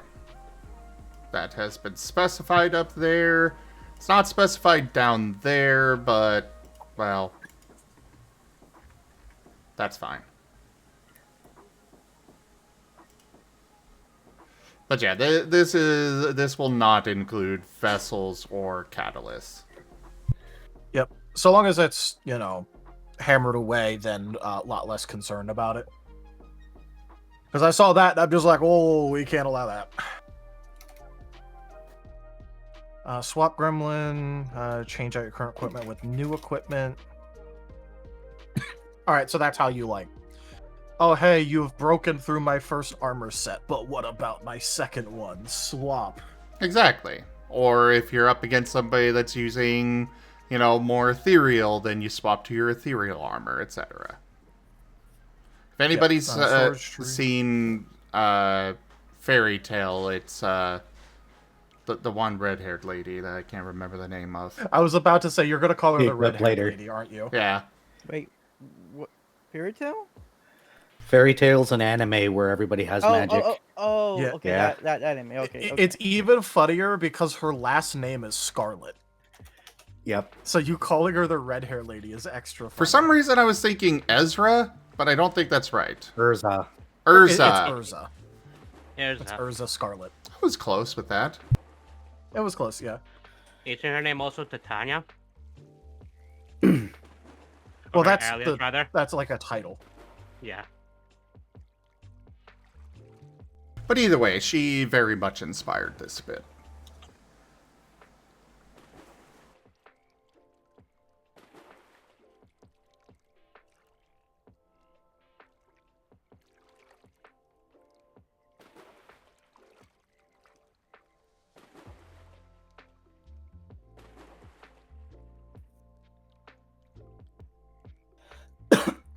Yes, Blue Bat. Animu. Animu, yes. Storage Treaty just gives you additional equipment. Is Storage Treaty repurchasable? Yes, on the Yes, it second is. column. Okay. Yeah. Yeah, there it is. The one I'm not certain about is Taylor Gnomes, but... And a single piece of equipment stored inside your choice at half the rate that natural defense's durability regenerates. If this is going to be on equipment,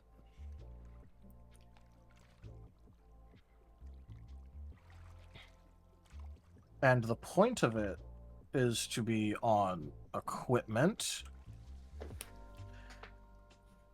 If I pull up something real quick. Exactly why I wanted Tal here.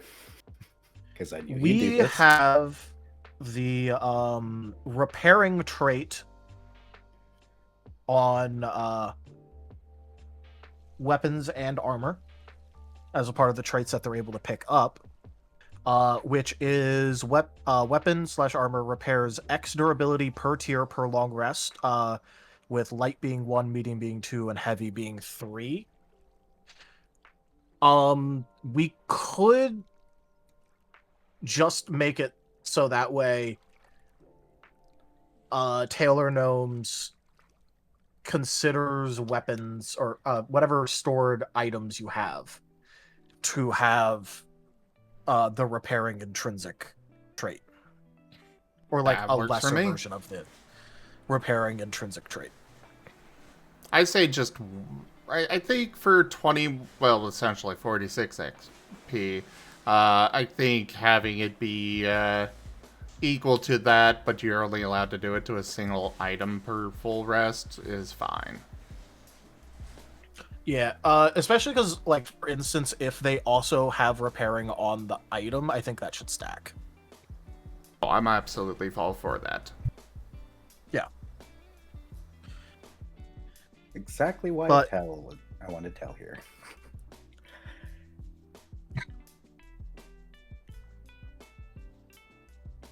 But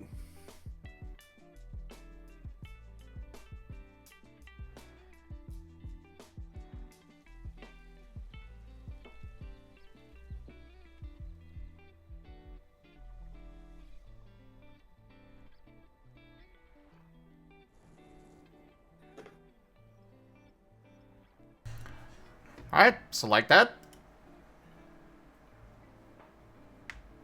Yep, just make sure to put a note that's saying that this would stack. Oh, yeah.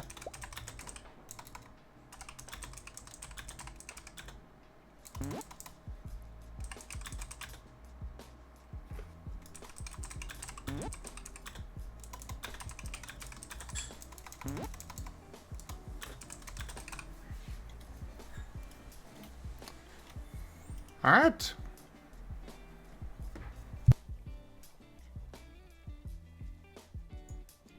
And Viv will be very happy now. so it was Viv. And thoughts on the XP cost that I put in? Let's see. Making it faster, yeah, normally we put that around 12 XP, so that's fine. That's normally a 12 XP effect. The wardrobe specifies that it's mundane, non-storied clothing.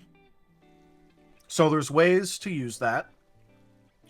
And there is at least some amount of abusable stuff, because it does say any number of...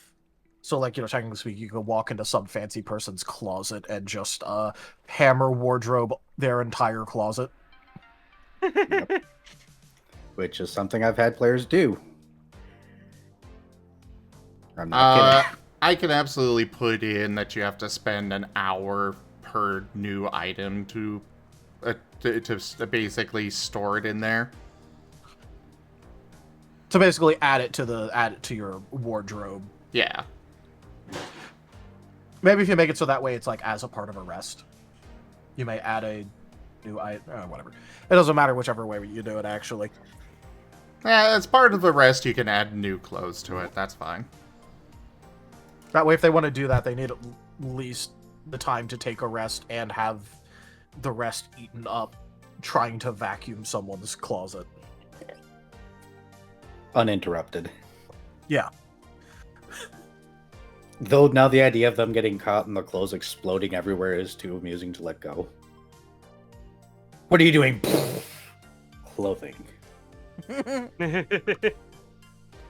Yeah, basically.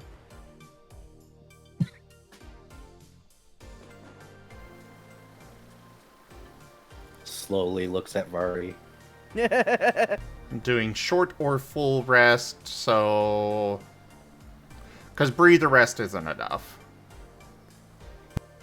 Well, just a reminder that if you say short, then the rules for a breather rest is that if you make it so that way something happens or recharges on a short rest, a breather rest is counts as a short rest for those purposes.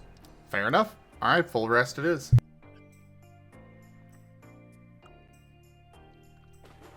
So if they've got 8 hours to spend in that closet, then go for it. Yeah, I'm just reminding you because that is, it's not a very common ruling that we need to bring up, but that is actually one of our rules. So I figured. Yeah, it is.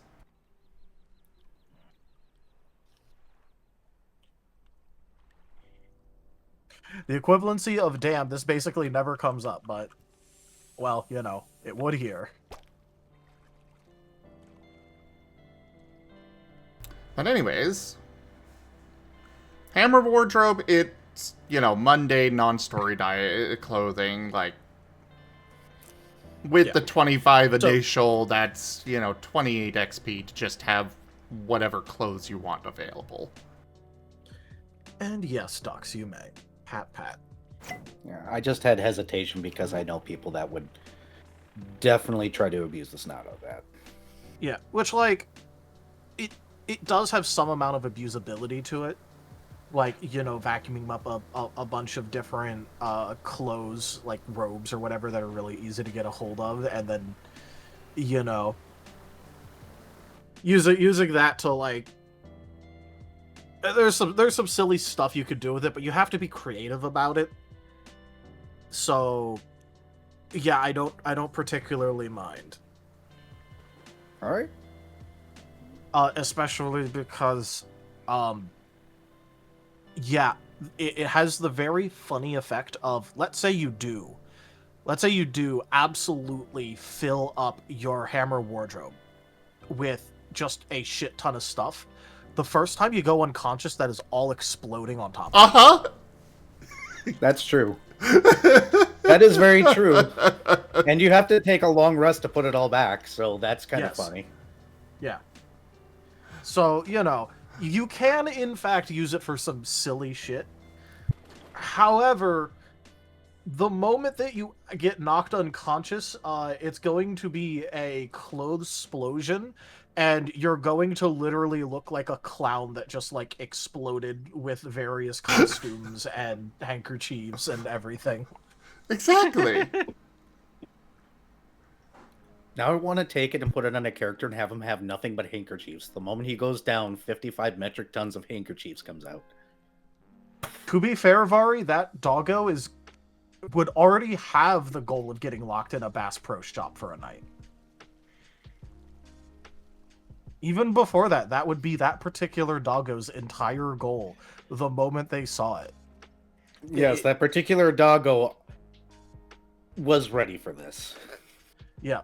And I just need to say that doggo, like, if we see the Bass Pro Shop pyramid, we already know it's too late.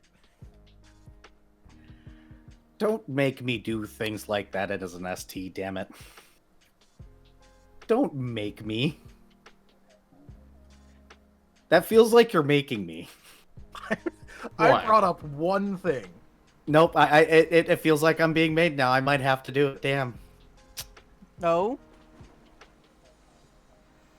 Just a reminder, I know that doggo wants a vehicle too, but if they're not the owner of the vehicle, then the owner of the vehicle can just decide, no, we're not stopping. Just saying. I don't Yeah, think It's not that's who's, something. it's not who owns the vehicle, it's whoever is currently driving. Look, all I'm gonna say is that doggo will grab the nearest snake and demand that they commandeer the vehicle immediately. All right. So I think you're good to go, Zim, on your things now. Yep, the numbers are pretty good.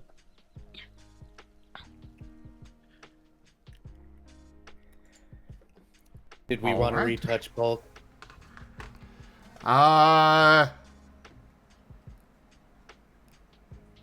So, okay. I don't that know is if all Kyle even looked good. at it yet. I don't think he has, but let's go and do, because I feel like that's going to be a long discussion. So let's go with that. Can you semi-end your movement on a tile with an ally thing? You know, the thing that we brought up with the last PTV tile. Yeah. Like I said, I'm okay with it. Era saying situation dependent, basically ST approval. What are your thoughts on that?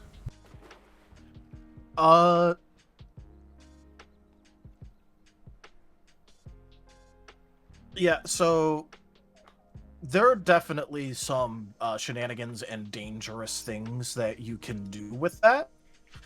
So at the very least, if it's up to ST approval on it, that at least gives the ST the ability to, like, pretty easily say no to a couple of said shenanigans. So should we... I say we put it in that by default, yes, but ST can absolutely say otherwise. Yeah, sure. Alright, Raharu, your first notes to put in for the night. Okay.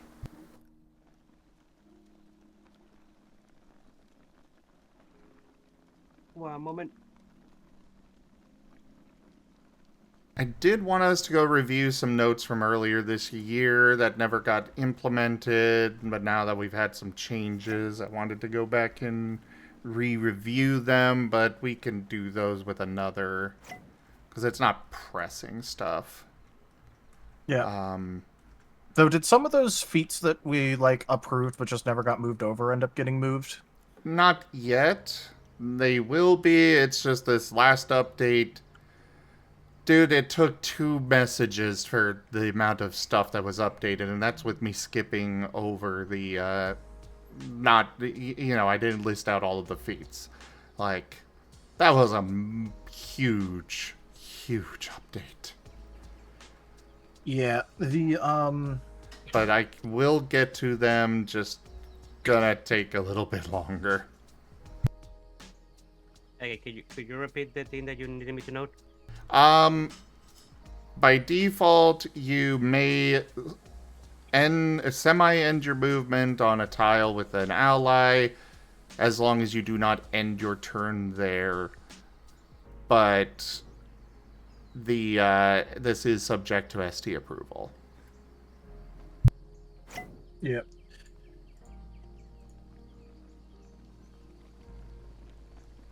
The only thing... I guess it doesn't matter that much. Because the only thing that I was really thinking of in terms of, like, for the feats that we had pre-listed a while ago that hasn't been moved over, that I know some people are waiting on, is stuff like type infusion.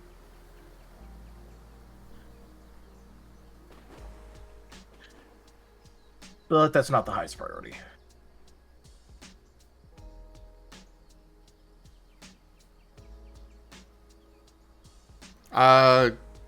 Things that are... So feats that are in the notes still?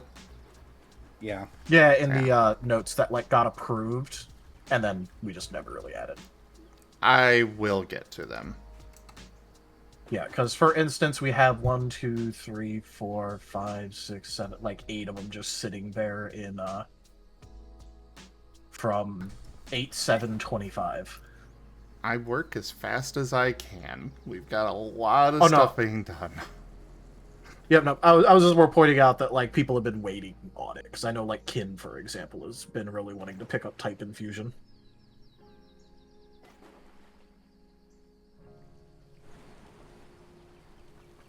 Yeah, we'll get to that.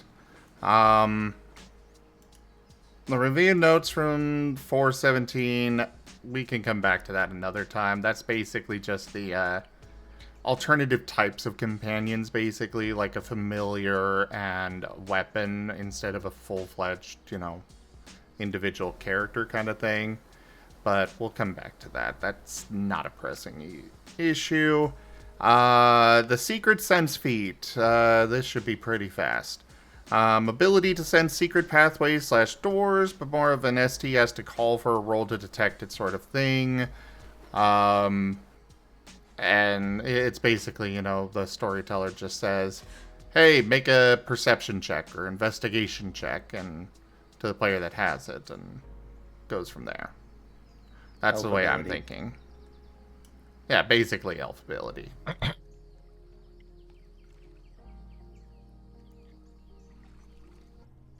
Anyone against it at all, or? Yeah, like, I'm okay with it.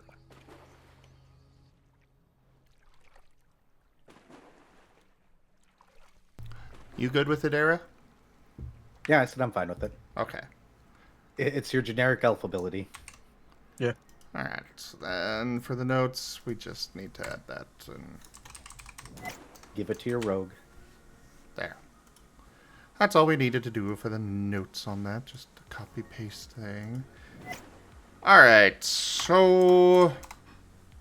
Well, the tabletop game tonight is canceled, so we do have more time if we need. Couple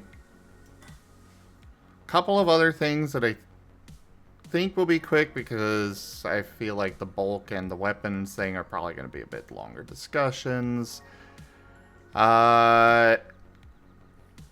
So we changed attacks of opportunity to actions of opportunity. The intention there was, you know, you can buff the ally as they're moving past or slap a heal on them. But we are seeing it being used for self-buffing and such instead.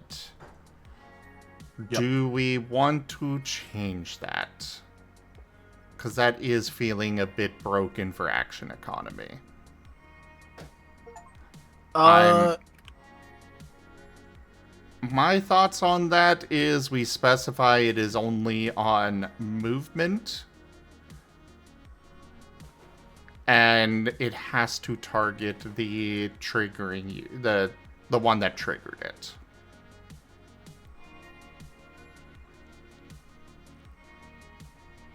Because, yeah, self-buffing is getting, that is getting broken. that is a huge break of intention. And I know you were doing it in particular, Tal. Yep. Well, that's because, you know, actions of, with the way that it was, that's, you know, literally just allowed. But, okay, if we want to do something else with it, I think the weird / difficult part to do with it is the fact that, what was it? The rules where if you can do it to yourself is when you can do it to an ally that is, like, adjacent or, like, within range or, whatever, what have you. I'm okay with that. Like, you can buff the ally, but just, you know, your friend next to you is using ranged attacks, so you just use that as an excuse to self-buff. That kind of needs to be changed. That Yeah, but get here's broken way too fast. well, because the reason that I'm bringing up the difficulty portion thing is because of things like, for example, just putting, like, let's say you just put additional target ally on it. Would you then be able to have it target yourself because you are still targeting the ally and then you just have a spare additional target? Like, is that a thing, or...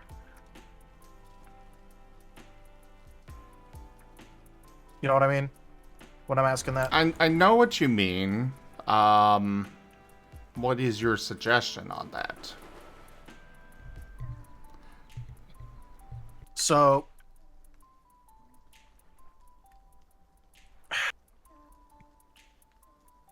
either we really make it so that way actions of opportunity are limited, which I don't like the idea of too much because, like, you know, part of the point of it in the first place was supposed to be that, like, you know, being able to use stuff creatively, this and that, all of that good stuff. I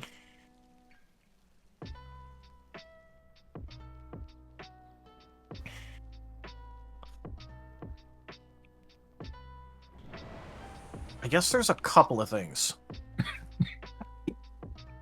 that could be done here. It's just sort of a, I don't know, this might be a little bit of a pick or poison moment, because the thing is that if we make it so that way they're able to use it on allies that are running past them, for instance, and we make it so that way it can only apply to the person that triggers it. This would also mean that, for instance, like, let's say someone provokes an AOO against you, and you decide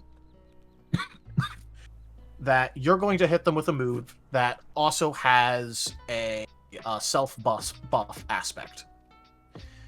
This sort of puts it into question whether or not you can use the self-buff aspect of that move. And that sort of puts that into a wonky space, just from trying to deal with the dedicated self-buff thing.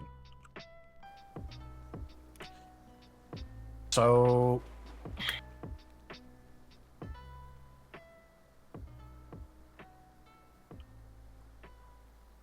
I kind of feel like this is sort of one of the things where,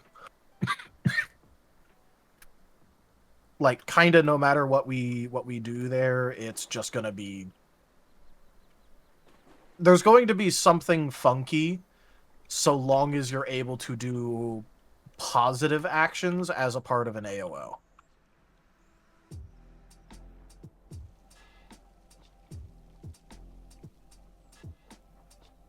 So, should we just switch it back to attacks? I don't know, because I definitely think it's neat to have the other options. Putting it that way. Having the other options is definitely neat.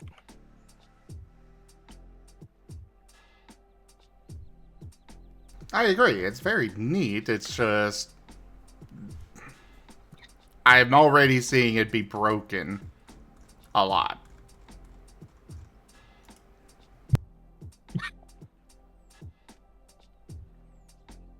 And that is fair to point out. The part that I'm just considering is that if we allow there to be, you know, like, positive things that are done, it will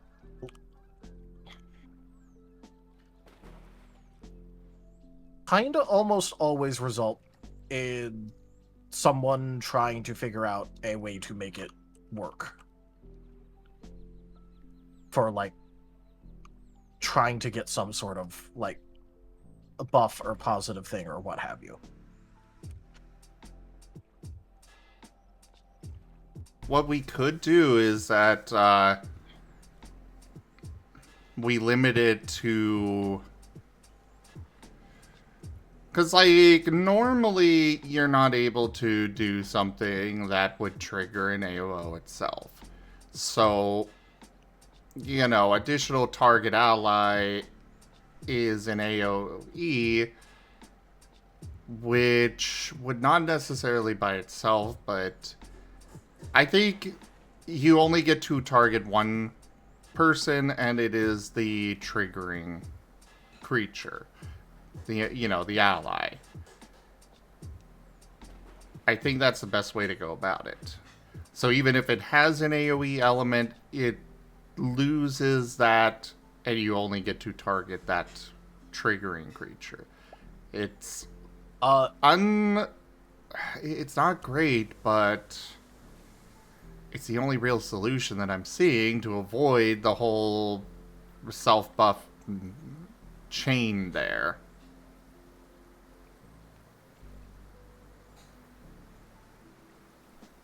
Yeah. How do I put this?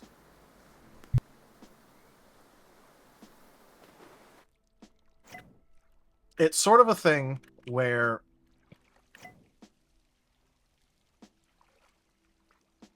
does this mean that we want to make it so that way AOOs, offensive or supportive or defensive or what have you, cannot have any sort of AOE on it?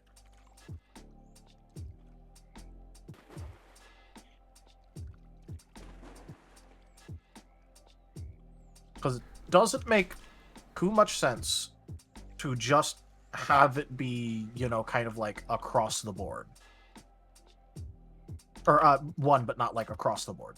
It would kind of need to be like an across the board thing. I'm not sure I'm following exactly. Okay. Technically speaking, right now, if someone provokes an AOO, you could use an AOE ability in melee as a part of your AOO. Like, you know, like let's say someone provokes an AOO of you, and you have a 5-foot sphere AOE melee move. Does not provoke AOO by using it. That would technically be that you get to use that and AOO everything around you.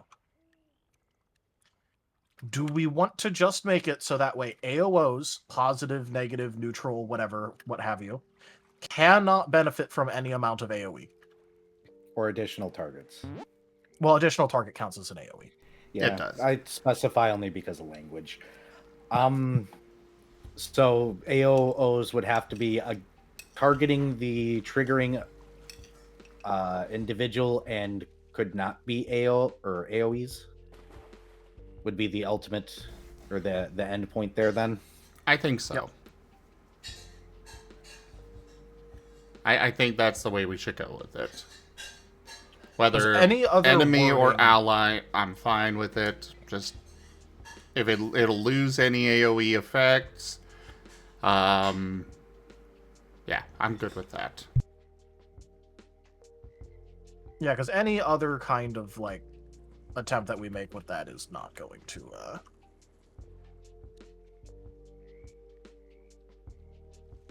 it won't really work.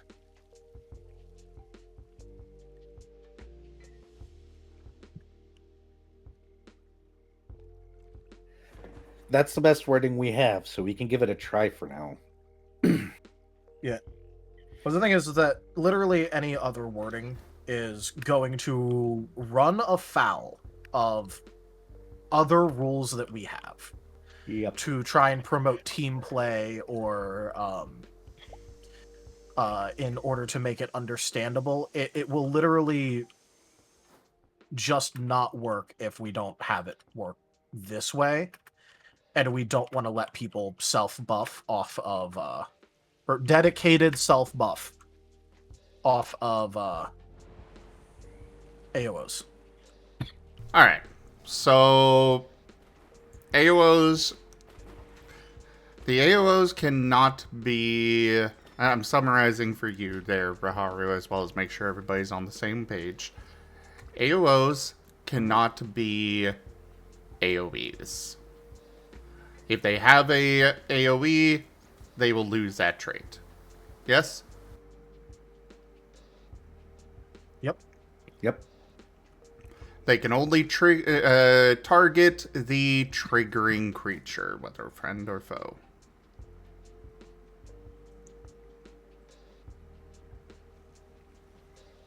Yeah, that is definitely something that would be broken, Vari, that we would... Yeah, we want to get rid of that. Yeah, well, that's what I was pointing out, that technically speaking right now, that is a thing. It's just kind of a thing that people haven't really been doing, and I haven't been wanting to point out, because it's like, yeah, it is technically a build, but also it does rely on your opponent's provoking AOO. Var, are you saying you want me to bring a certain enemy back that everybody loved absolutely so much? Alright, and then,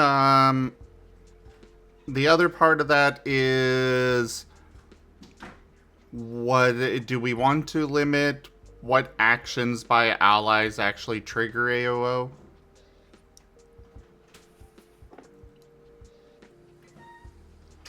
I'm thinking just moving past, but I suppose we can keep that as is. Well, okay. So here's the pros and cons. The pros of making it movement only is that it removes some cheese. It removes some cheese that you are very capable of doing with the new AOO rules. The downside is having to explain why AOOs on friendlies can only work on a limited selection from the AOO pool and not on the rest of AOOs.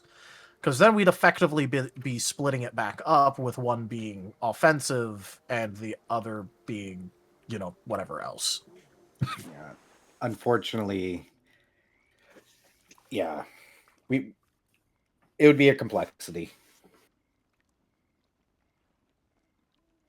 Yeah. So is this a balanced pressure point that we need to address at the cost of complexity? Because there are silly fucking things you're able to do. A really good instance is someone doing a ranged fury next to an ally, and that ally has reactionary initiative, 5 points in initiative, and has a bunch of different buff moves. So someone does a ranged fury next to them, and that person is slapping every buff known to God on that one individual, using all their reactions on that. That is possible. You can just do that. You can supportively ora mura your ally into getting +6 buffs if they do a ranged fury next to you. That almost sounds like Crazy Diamond. You could always change the rules so it only ever provokes once against any given target. That would be a good way to prevent that and make it, generalized, so each target can only provoke one AOO, and we should probably put that in anyway, so that way it's not like, oh, you've got all this stuff going on, and they are literally provoking AOO as every single step. Yeah,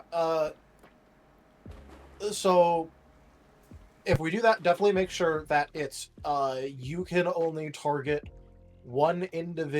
each individual with a single AOO every round or every turn. Let's say.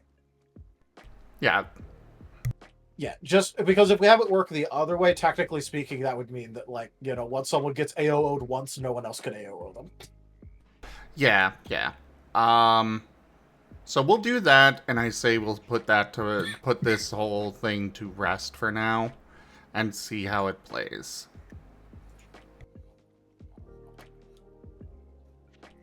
So to summarize for Haru, for what else to add there, each target, you can only target one person for an AOO per turn. Or just put that in, and I'll figure out the specific wording later. Yay, English. Yep. Okay. I do need to step away for the restroom real quick. However, well, I've already heard the explanation about the bulk breakdown, so I'll let you explain that to Tal there, Era. Sure. Did you ever look at it, by the way, Tal? I took a peek at it. Okay. Do you need me to explain anything specific? Or do you want me to just summarize the discussion me and Zim had? Yeah, just summarizing the discussion would be good enough because, like I said, I peeked through it. I looked at like the examples you had. Yep. So Zim doesn't like the fact that we're tying an attribute to it and was suggesting that if anything, we make the body or stat a feat to add to bulk. I don't like it, but I'm not against it. If we were to go that way and having bulk just go off of the attribute score, this base idea requires whatever the end result be multiplied by 10. I gave examples of the ranges of bulk things would cost in the first tab underneath base. Yes, that would be adjusted to whatever the medium size of the world is. And then I know you and I were talking when I decided to ditch the curve math I was using and just go every size category above the median size of the world is ×2, and every size down as just divide by 2. Wait, why was he so against the bulk scaling like that, considering that's kind of how we have our bulk scaling right now? It's literally twice attribute scale plus half body. He said he wants to decouple it from body attribute. Okay. The examples I gave are varying different ways to calculate bulk, including using a combination of body and vigor as well. Yeah. He's By the saying way- that this is too complicated, though. So, yeah. What were you about to say? Oh, I was just gonna say. Also, I did do something for bags that I know Zim particularly liked in the Star Wars thing, which is giving different bag slots quick access bulk to basically be like, okay, this has 0.3 quick access bulk. You could have up to 0.3 bulk in quick access. That Yeah, would take, we can like, a quick totally- action to- Yeah. We can do something like that. I just went with base 10 because I realized that when we were doing bulk things, or when I was trying to codify it at least to some degree, so that was understandable that we'd go so far into decimals. That's why I want to do a multiple of 10 system. Yeah. No, that's fine. I was just saying for like the bags part in particular. Yep, I can add that note if you want. Include quick access. Because I figured a pocket or even a pouch might even just be quick access, but Well, yeah, it was just not codified, so I might as well. Nope. I can add that. Yeah, so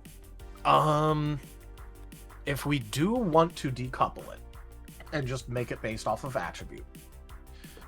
And then include a feat to recouple it on choice. It was the Yeah, but then we'd also probably have to like make it just scale directly off of body instead of half body. Yeah, or relevant skill. Yeah, relevant. Those Yeah. Yeah, those numbers are on screen for system 2, so we can see that. What that would look like.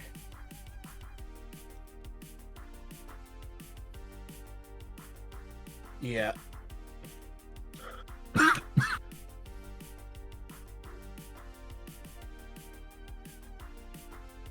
But what are your thoughts so far? Yeah, so a lot of my thoughts to do with this is partially that yeah, it does make sense to do the whole attribute scale and all of that, and decoupling it, like, I'm okay with that. Having it go on ×2 and divide by 2 again makes sense. It is a little bit of a feels bad for smaller characters.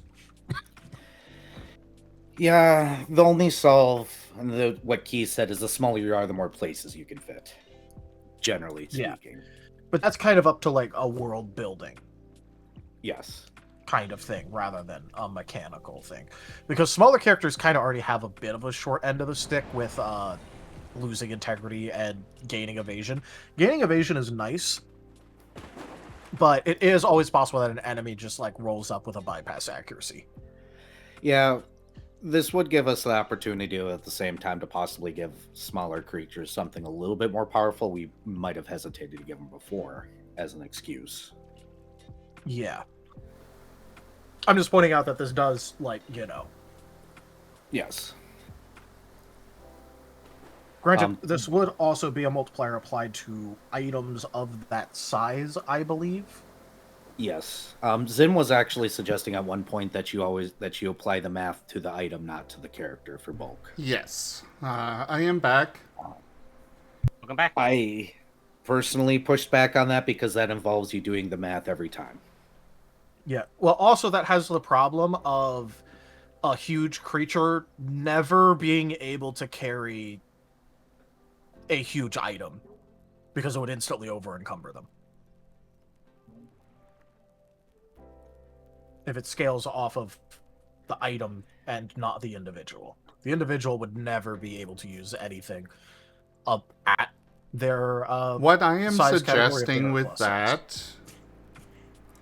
what I'm suggesting with that is that, you know, a small DS, a small size DS fits there. And that is what it would be. The 0.6 to 0.9 would be for a small creature. A medium creature having a small-sized DS might find it in the 0.1 to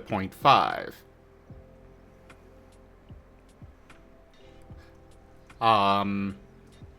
Rather than... So, like, a huge creature having stuff for its size... This would be the normal. The first tab here would be the normal sizes for those. The normal bulk. We only worry about the difference of, about these changing if we're talking about, you know, medium creature carrying something that is large.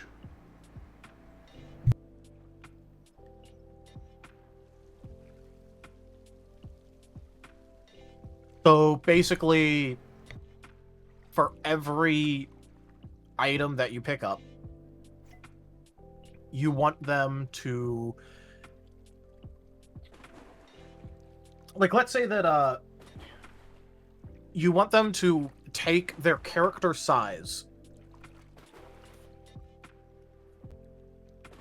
and look at the difference between that character size and what the item is, and then shift it appropriately as if that character size were medium. I'm not understanding what you're saying there. Okay, let's say I am a medium creature and I pick up a small item. Or let's say I am a large creature and I pick up a small item. There is a difference of 2 steps between me and that. So I would then look at medium creatures and then go 2 steps down, and that is the size of the item that I would treat that as. I'm saying that whatever bulk we put in for the item, like in the book, that is what the bulk would be if it were appropriately sized to your character. Alright? And then what then would you they adjust do? from there. And what would the adjustment be? That we can still decide. It could just be that times 2 or divide by 2. We can absolutely go that route with it. But that way, you know,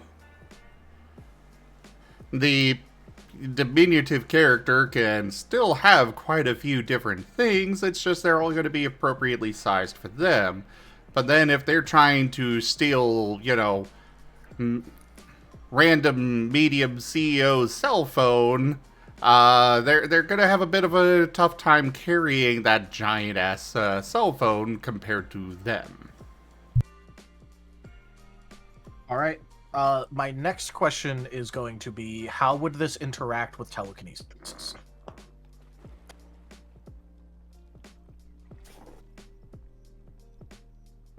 If we go with any of this, we're gonna have to adjust telekinesis altogether. So we're gonna have to figure that out regardless of whether we go with my suggestion or Era's.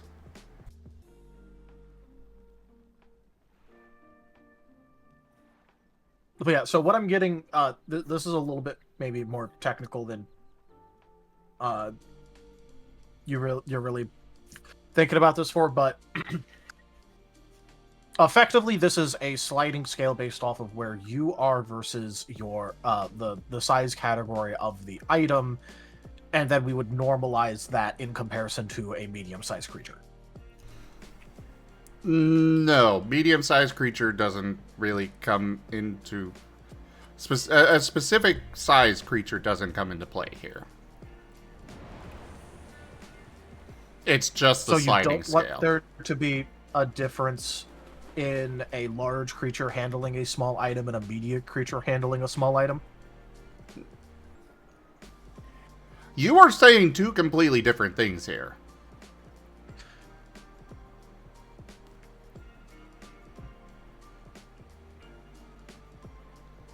Okay. Walk me through the numbers of what you want for it to work based on if a large creature picks up a small object. Even if it's just random bullshit numbers, just walk me through what you want to have. So, if it's a small object that is sized for them, because there are differences there, like the DS, which on the first tab here is the 0.6 to 0.9 range. The DS could be one that is built specifically for a large creature, or it could be one specifically built for a small creature. So, if the large creature has stolen the DS from a small creature, then that DS would be probably in the negligible range. Yeah, okay. So I was correct. You kept bringing up medium, like it's based on medium creatures, and it's like, no, it's based on what they are. Medium. So, the reason that I say this is because this chart right now is normalized for a medium creature. If, let's say, they are a large creature, and they're picking up a small-sized object that is meant for a small creature, what would happen is there is two size category differences between that. The large creature and the small creature object. Normalizing that for a medium creature would be the same or similar to a medium creature picking up a negligible to fits in pocket item. In terms of what bulk it would use on the large creature's bulk capacity, considering that you don't want them to have different bulk capacities. You want it to be item-based. The important step here is the normalization towards the standard-sized creature, because that's what we are putting the bulk ranges of an item for in this suggestion.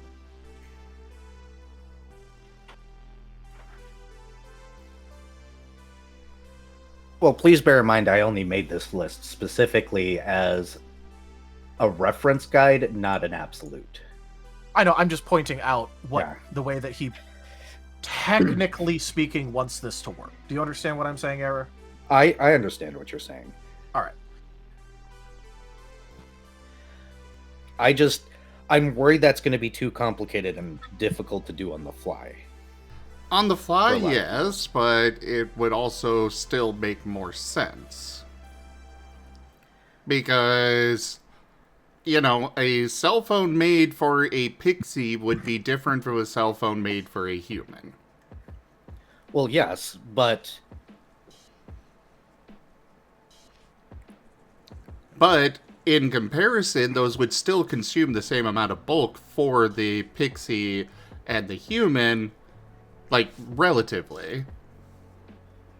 Like, the cell phone made for a pixie would not necessarily be in comparison to the pixie, would not necessarily put it in a higher category or anything. It would be the same comparative bulk capacity to the human.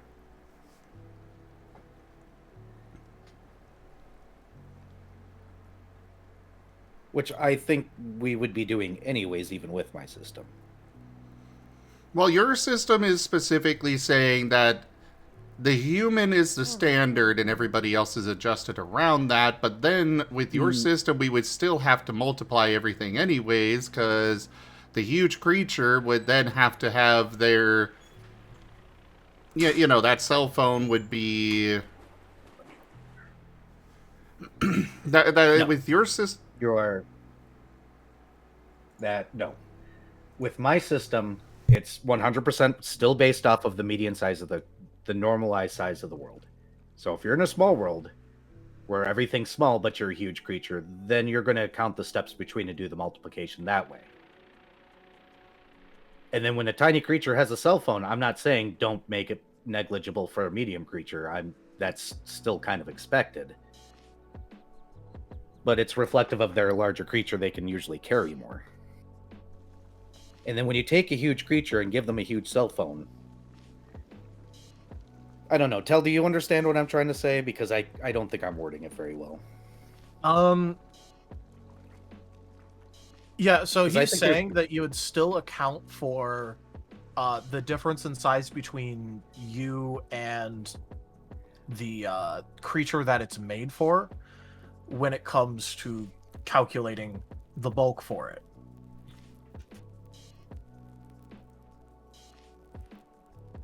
But base bulk, if you... Instead of adjusting the item for the creature is adjusted for everything. Which Tal might have to reword in more intelligible ways. Basically, he's saying that instead of having to calculate the per item constantly, it'd be more about setting the base bulk of the creature, and then having that bulk sort of affect the...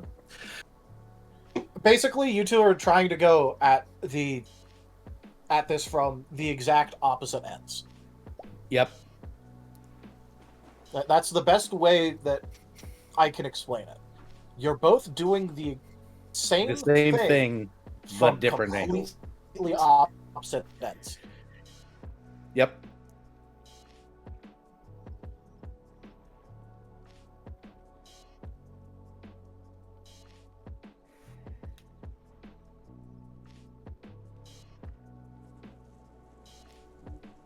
Either way, there's still effectively going to be normalization processes. Because that's always going to exist, no matter what, when dealing with size categories and items from different size categories that are not your size category. Yep. And we need at least a concept of normalization somewhere.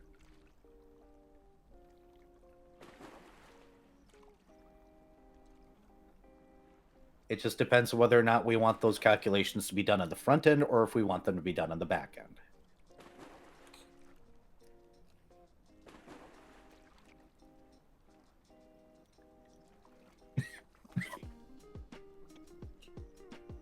Between the two, Tel, do you even have a particular care which way it goes necessarily?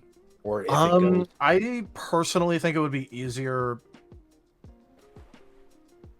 So, there's trade-offs either way. On one hand, it'll be a lot easier to have it be already locked in for the creature and just change the base numbers, because this means, like, let's say the storyteller wants to give out an item. They can go, hey, this will be 2 bulk.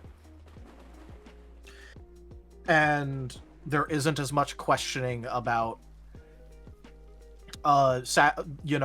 size category this meant for this creature, and then people having to, like, normalize from there. They could just write down the bulk. And if people are passing around items, it could also mostly just be based off of bulk, although there is always going to be some amount of having to put tags on there going, hey, this is for a small creature, because of things like weapons and armor and the like. So So to a there's small going to degree, be it's gonna happen. So to a small degree, it's going to happen anyway if we go with that system. With the other system, there is going to be, at any point in which an item changes hands, if it is not already meant for your size category, you're going to have to immediately undergo a normalization process. And if, let's say, you have a large size creature in a party with a small size creature, which is very liable to happen, it might be the case where they have to hand over items, and at that point they both need to, whoever's getting the item needs to normalize it for their size category.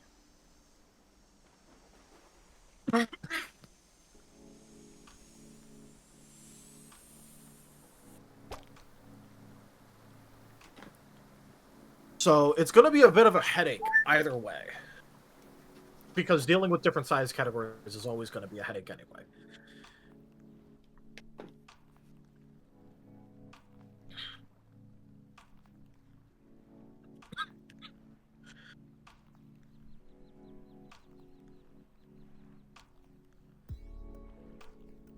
Still with us, Zim? Yeah.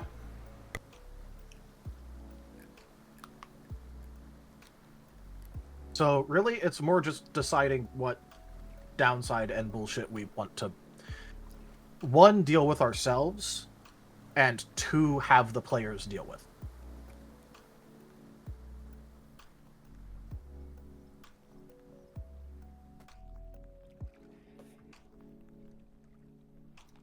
At base, does the times 10 multiplication feel better, though, overall first? Because that was the part that I started on.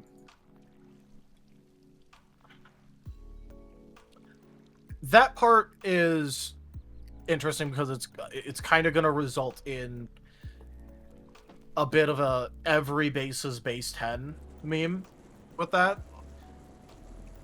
Because when we raise the cap a bunch in order to deal with those numbers, in order to deal with more whole numbers than decimals, it's going to do like the same kind of thing anyway. It's just, at a different...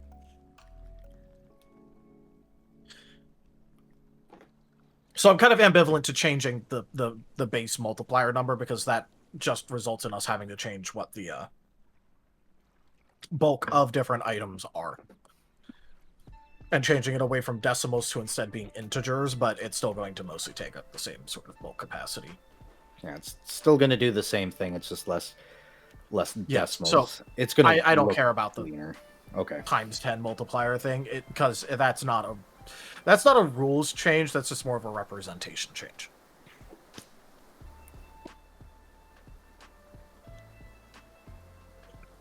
That's just us deciding to use different numbers to represent it. We're still going the same speed effect. Yep. So, again, the real big question is just if we want people to have different base numbers based on their size and attributes, or if we want people to check it per item.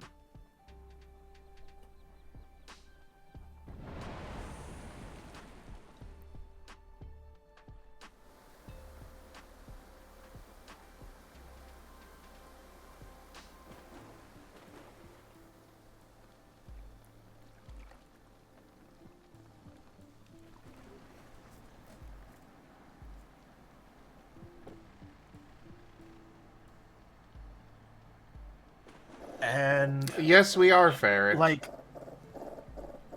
Yep.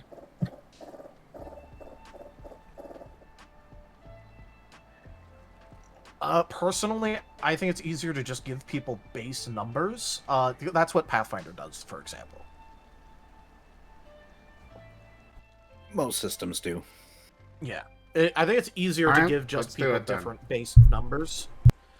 The only real thing we're going to need to be careful of when it comes to that is not making it so that way smaller size characters can't fucking lift a single goddamn thing.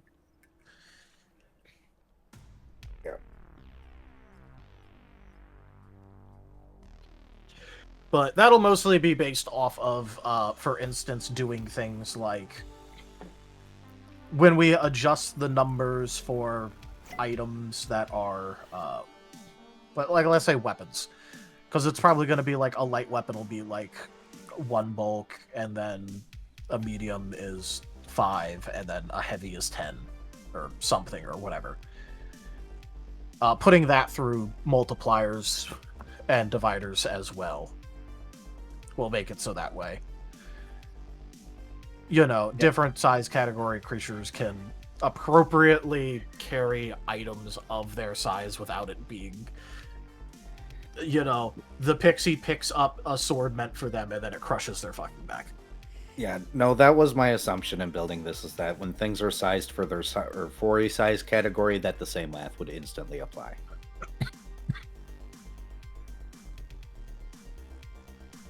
Ferret, we are making a tabletop RPG. RPG Maker is not going to help us here.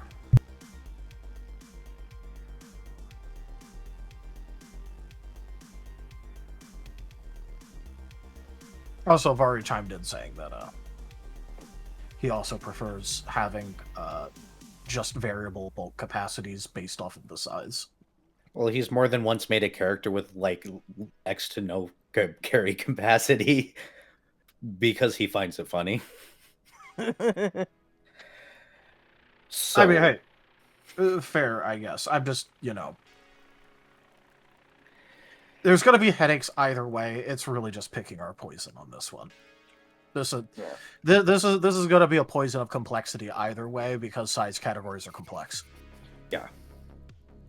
But it's in the game, so that means we need to start contriving something to give creatures of a smaller size category that would balance things out a little bit mechanically.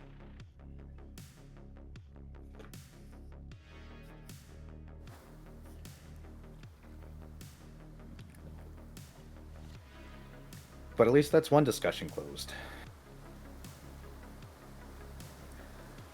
Did you want the same mathematics to apply to bags and stuff then? I would assume the answer is yes. Yeah, it should. Okay. And any particular mathematical thing you want me to do with the bags for their include or their quick access stuff that you had mentioned? Or do you want me to just go with not Kiss? right now. It would have to be, first of all, just Kiss stuff, and then second of all, just like, you know,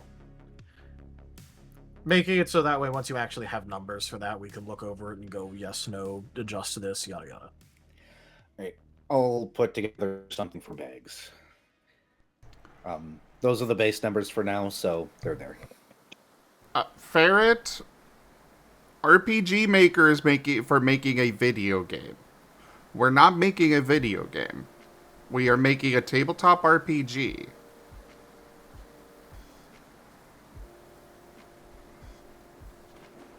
RPG Maker will literally do us no good here. Well, yes, it is an engine. It's a tabletop engine, like Pathfinder and Yeah. Starfinder and Savage Worlds and the company that shall not be named because they're dead to us. And Yeah. To note, we're not talking about software engines. We're just talking about like a generalized game engine. the term engine is ambiguous and used across any sort of systematic flow.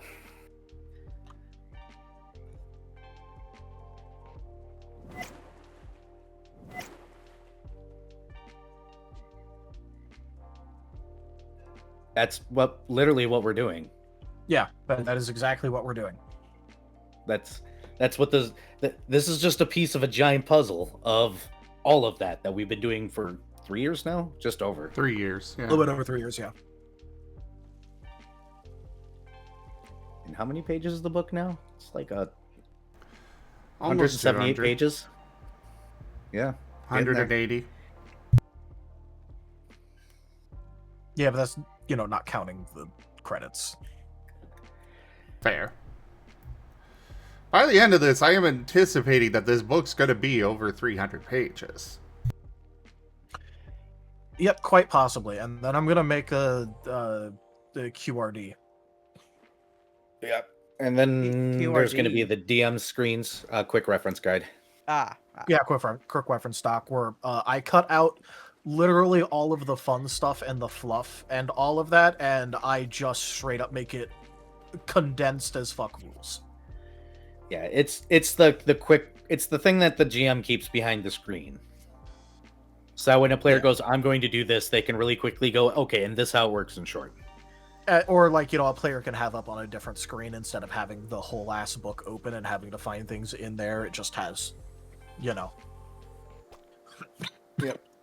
Condensed rule. No fluff, no fun. Just rule. We had one once. It was basically outdated in a month. Yep. Yep. Yep, and So- then I decided that, oh, hey, yeah, I'm not going to keep this thing updated in conjunction with also going around and making a bunch of new stuff. I just don't have the time. Understandable. I still have it, though. I sometimes use it to look through some of our oldest shit rules. Keep it. It'll be a great thing to include in the history of this document, book, whatever. Oh, no, I'm literally only going to, I'm literally only going to update it. Look, you know what, to be fair, with the stuff we had like a year ago, I condensed all of the document about a year ago into about 17 pages.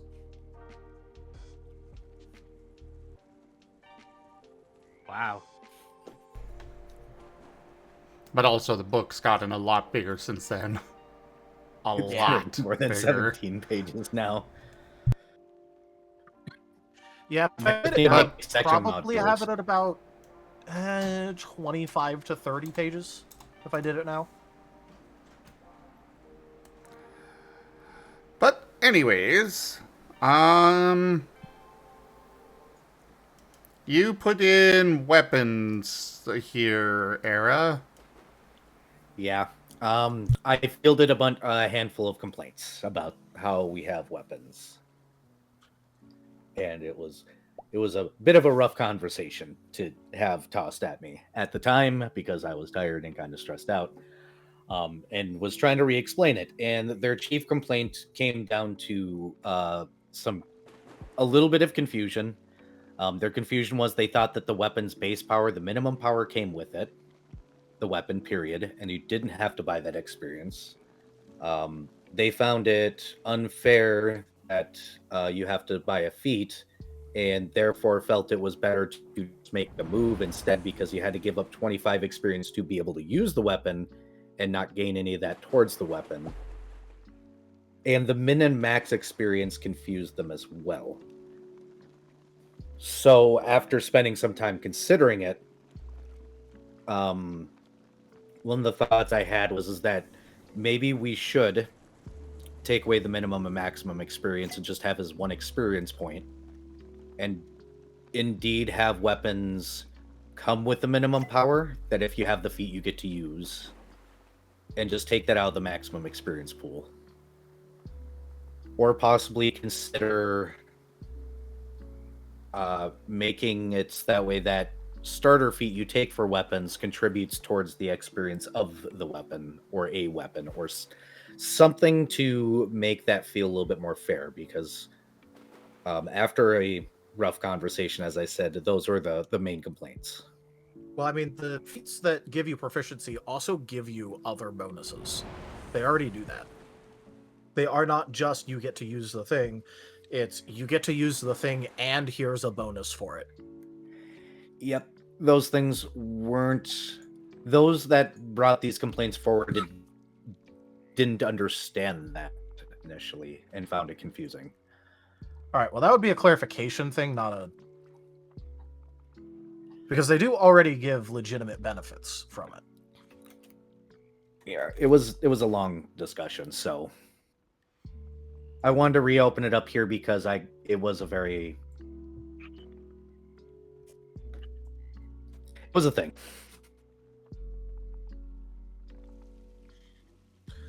But all right, so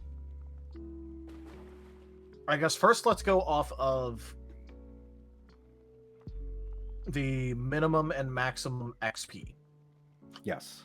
Minimum and maximum XP was supposed to represent the fact that there can be variable quality items within that item bracket, the item tier bracket. Yep, which is something I explained. They didn't like that you had to spend the minimum amount of experience to use the weapon, though.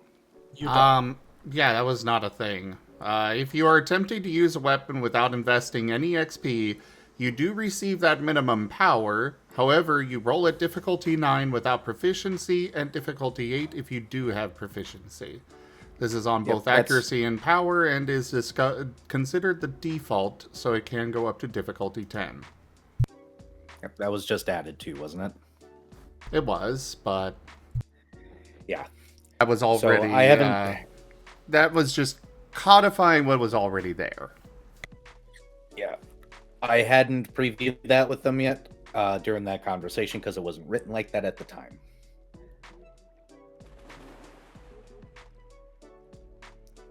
Oh yeah, But I'm also just stating. Go ahead. I was about to say you don't really need to spend the minimum in order to use it, and it sort of wasn't the intent that you needed to spend the minimum in order to use it.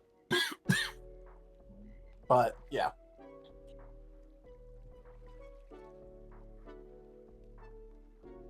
So we're considering that first complaint at least handled for now, correct? Yeah. Minimum expend. Okay. Yeah, the minimum is what the storyteller sets for the weapon. Well, the minimum is the minimum XP that can be set for an item in that tier. Yeah, that's the minimum is the XP cap. Or the lowest that the XP cap can be, rather. Yeah, it was me trying to explain that to use that 4 power to use that weapon proficiency, you had to at least buy that minimum power cap to use it without any issues. And that wasn't the impression people were getting. Well, you can use it without a bunch of issues. It would just be you effectively using an improvised weapon, though. Yes. Still, that was a pain point that I very thoroughly got explained to me. All right. Was specifically that they felt that if a weapon has a minimum power, you should be able to pick it up and use that minimum power. Or at least that's the impression they initially got. It has been explained and fixed, and they understand it now, but they still didn't like it. You can still just pick it up and use the minimum power, because the minimum power is what an improvised weapon of that tier would be. Yes, but at a negative, or at a increased difficulty, right? Yes. Yeah, they don't like that. That's what their complaint was.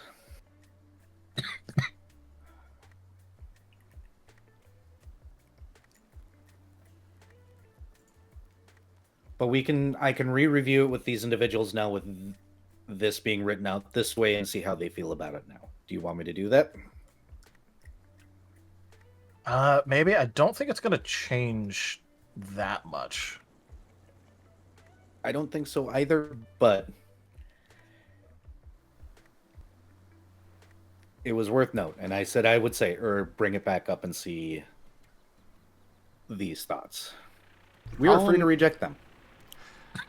The problem is, at the end of the day, we have to find some way to make them balanced against moves. Because if we do just let players just pick up a weapon, period, and any weapon just to use it, it kind of becomes a... Well, then what's the point in a move when I've got proficiency, so therefore I can just do all of this? Yeah, and that's what I explained. So I could spend 25 XP to get proficiency and then use all of these weapons just the same as moves? Like, But at the same time, you have to spend 25 experience. And I know that there's additional things, but you have to spend 25 experience and then put more experience into it. Yeah. So, as I said, we can dismiss this. It's perfectly fine because I went through that conversation, but I said I'd bring it up here and see what people thought if we wanted to handle it a different way. Yeah, I mean, I can think over some different ways of doing things that doesn't, like, you know, compromise the whole not using items to, items like weapons to, you know, basically get around having to pay XP. Yep. So, like, I can think of some things to cook up in order to try and do that. But, yeah, it does have the thing of... It does sort of have the negative effect of, hey, my guy, you can't just not pay XP and be able to use a weapon. Nope, and I understand that. Well, I guess you can, but it won't be good. No. Especially since I have weapon users.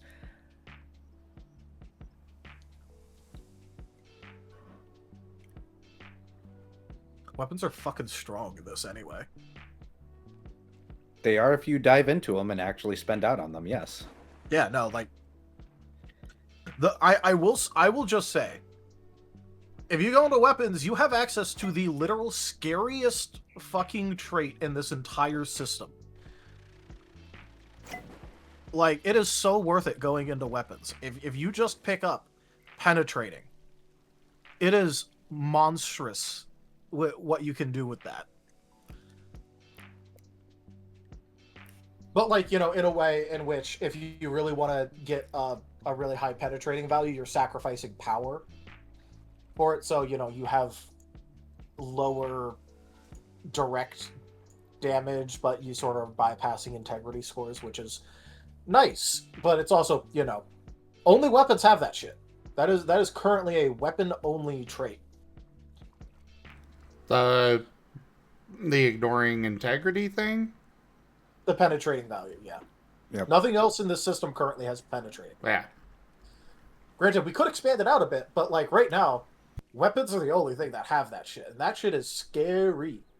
You see a penetrating weapon user, you don't let them exist, because that is nasty. There's also the fact that you are able to use a weapon as part of a multi-attack multiple times. Yeah. That's the other thing. You can just multi-attack with a sword, and you can just keep using the same sword. As long as it's not a heavy weapon.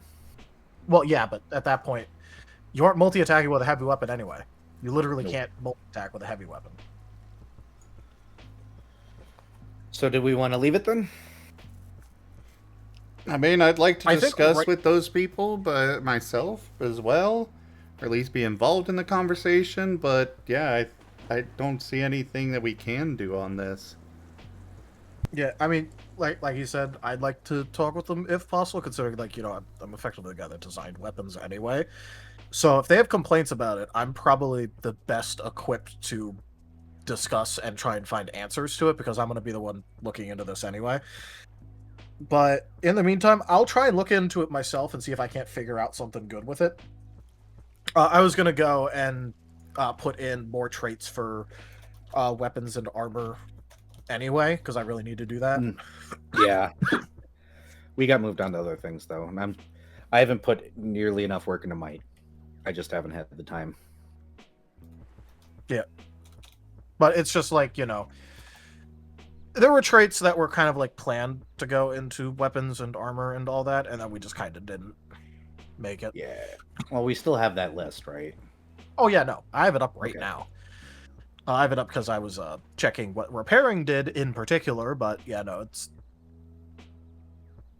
We've still got some interesting and nasty traits that you can do with weapons. One of my favorites is buying a heavy weapon and then jamming a bunch of guaranteed power on it and then using it as a choke up weapon because you keep the guaranteed damage.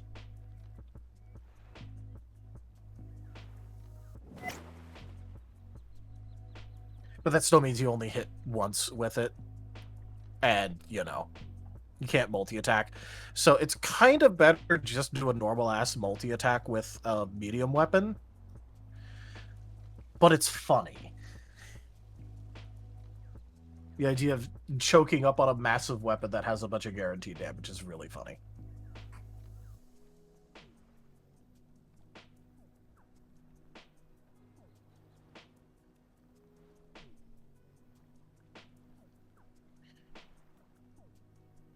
But yeah, weapons have some game to them. It's just, I should probably go and expand those like I meant to. I made them usable and good. I didn't put a lot of expansive traits in there.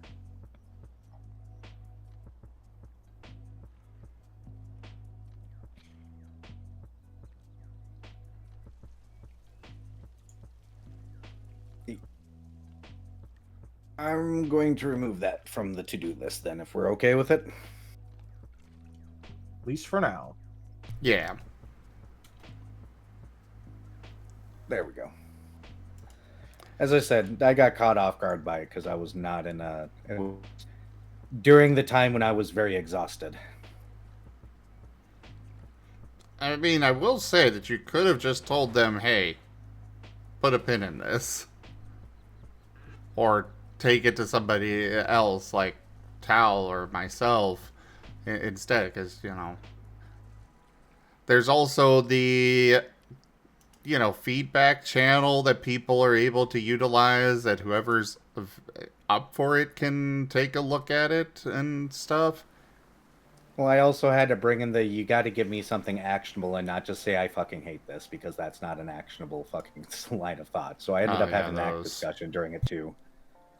Because it was just, I don't like it. I was like, okay, what the hell do you want me to do about it? Well, it just doesn't seem right. I was like, you're giving me a bunch of, you don't like it, but why?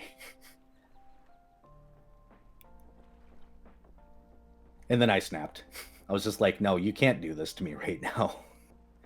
So as I said, it was a long conversation. At the end of the day here, you do not have to invest any XP into weapons, period. No feat, nothing. It's just you're going to be rolling at difficulty 9. But if you want to get more out of them, then you invest into them just like you do moves.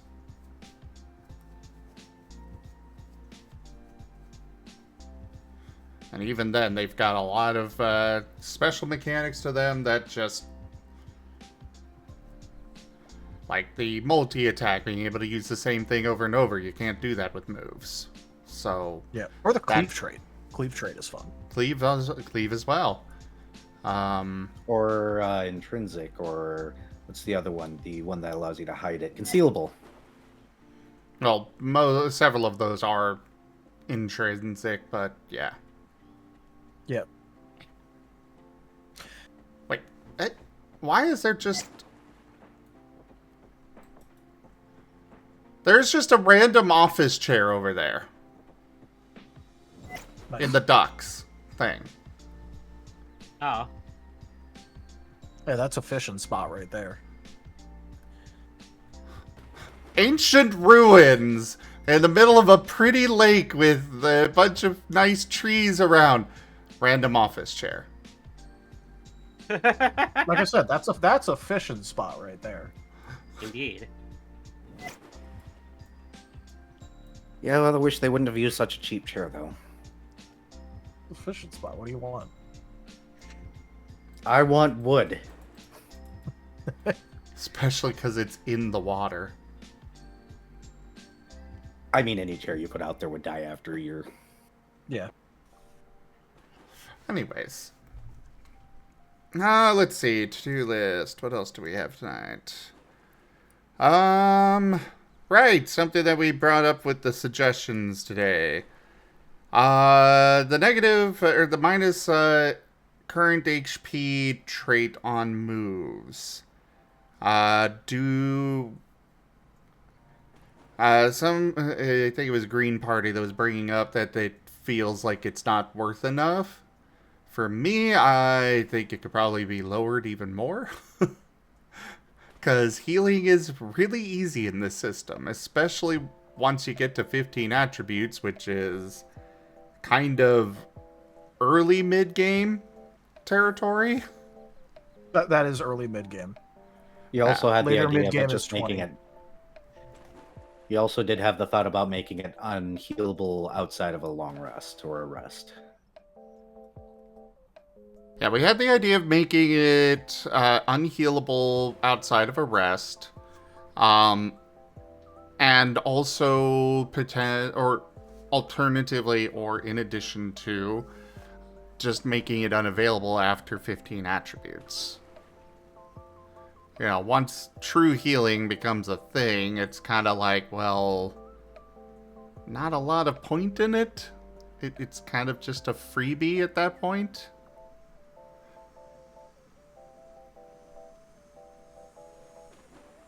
I mean, it depends.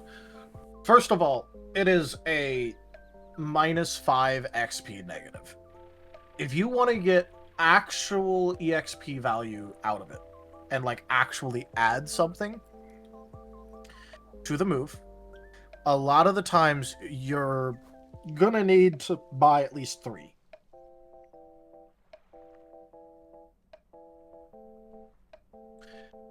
And dropping 3 health, because it doesn't let you use temporary health for it.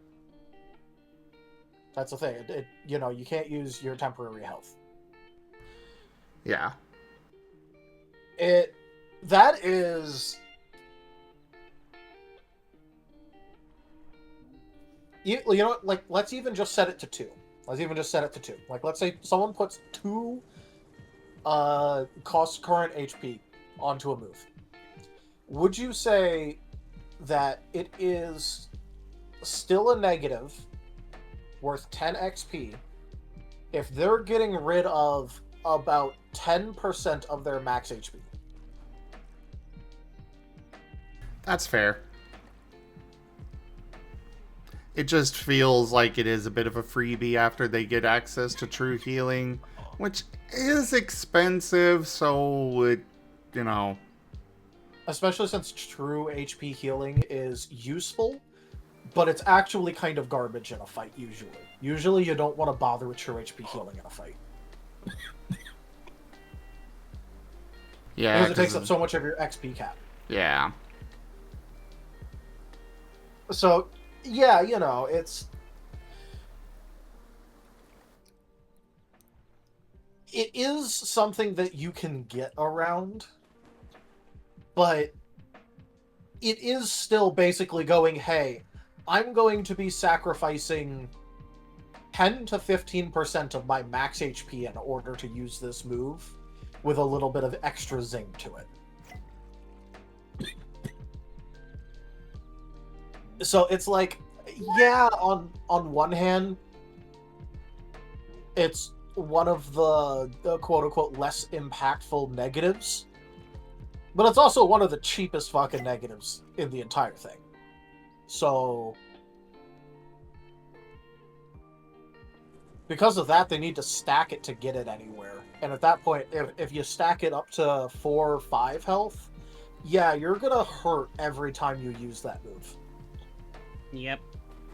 I am okay with And, keeping it as is. For the record. Yeah. Just, they brought up some issues with it, so we were brainstorming some things, and those were what we came up with. Yep. There's also the hilarity of putting it on a healing move, and, well, I think the best way that I can put this that you'll understand, Zim, Darkest Dungeon occultisting yourself. That might be literally what Dasher was doing in DRS. Yeah, where you know you sacrifice 4 HP, you roll to heal, 0 healing.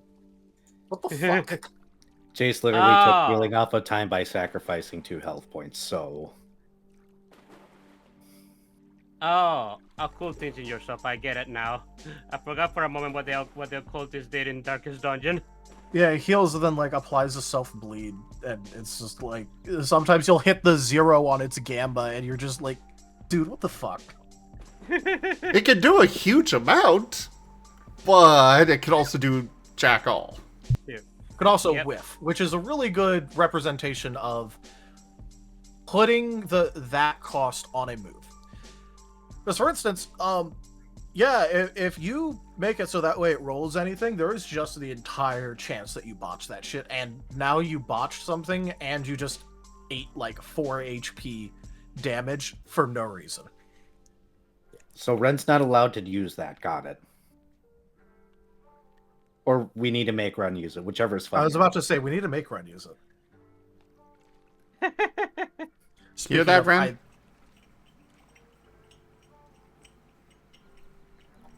I forgot I was muted. Yes, I did hear that.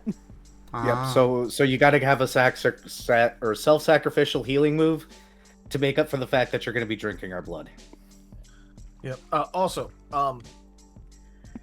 Ren, Yes. did you finally remember to take my advice that I gave you initially when you made that full action healing move and make it dynamic? Well, we didn't have time to rest yet. So, yes, when we get one.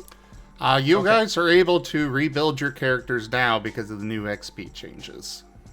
Okay. Yeah, I was about to say I will our do XP that then. got changed, so we are able Yeah, to. a handful of us have already done some wiggity-woo changes. Got it. Yeah.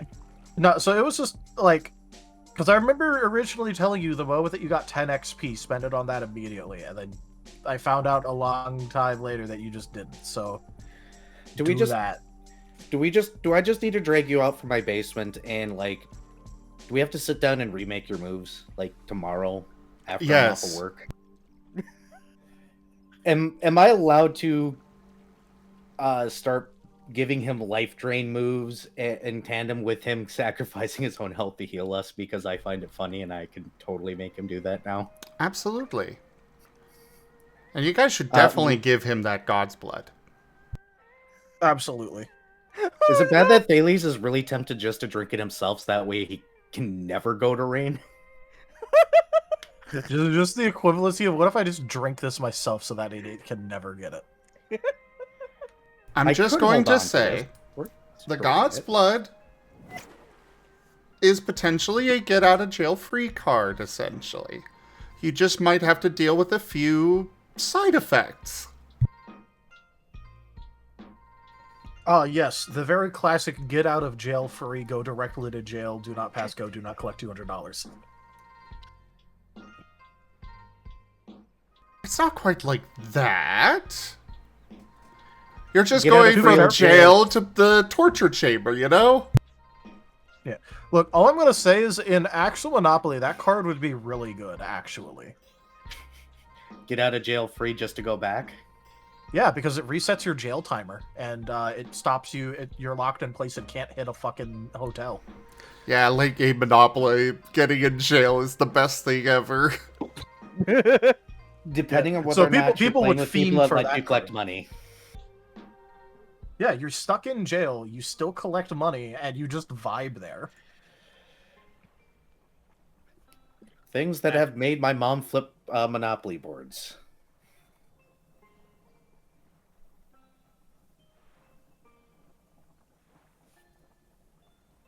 That rule.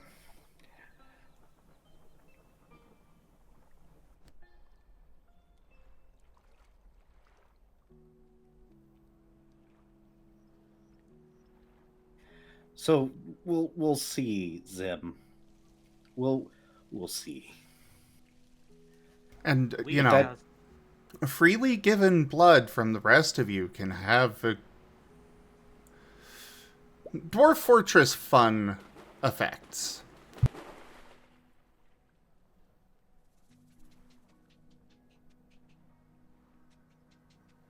We'll see Yeah. what we can build him into. You know, exclamation point, fun in all caps, exclamation point.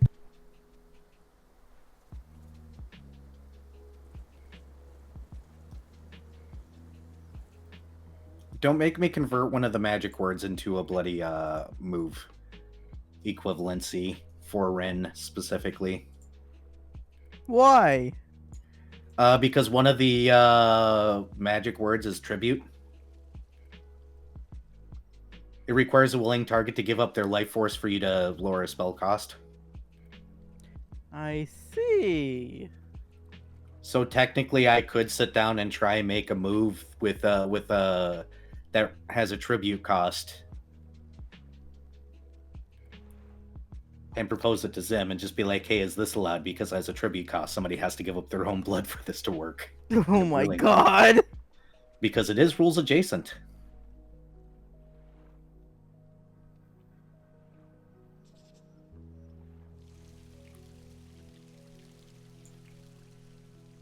Just saying.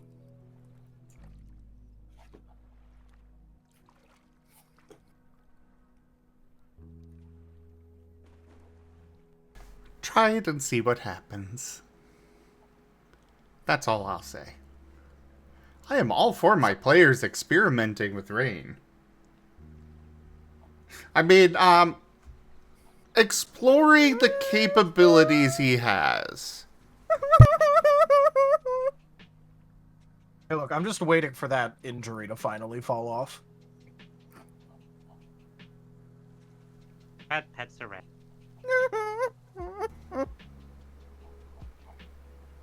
Well, Ren, it sounds like you need to get good. After the next full rest, you'll be good on that. Okay, cool. Yeah, because that injury has just been sitting on, like, half of the party sheets for, like, a while. Alright, so anyways, that is it for the stuff to discuss. The minor illusion thing for cantrips, I was just going to put that into the cantrip thing, which... Oh, feel free to reword it as you wish. Yeah, that's fine there.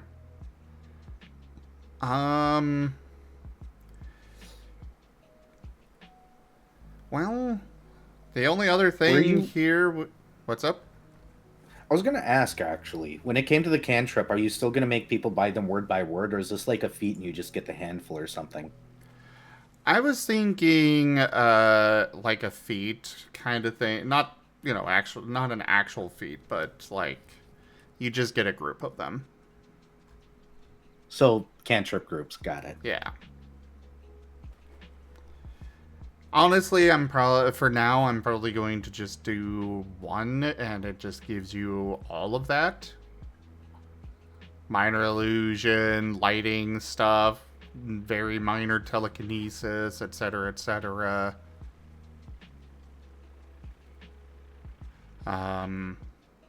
Oh, yay, we get Mage Hand, so I can bring back the Slapping Hand. Yes. The Mage Hand of Justice. The Don't Be a Fool. Don't be a fool, you fool. Alright. You talking to me, Mage Hand backhand. I think that's where we'll call it for tonight.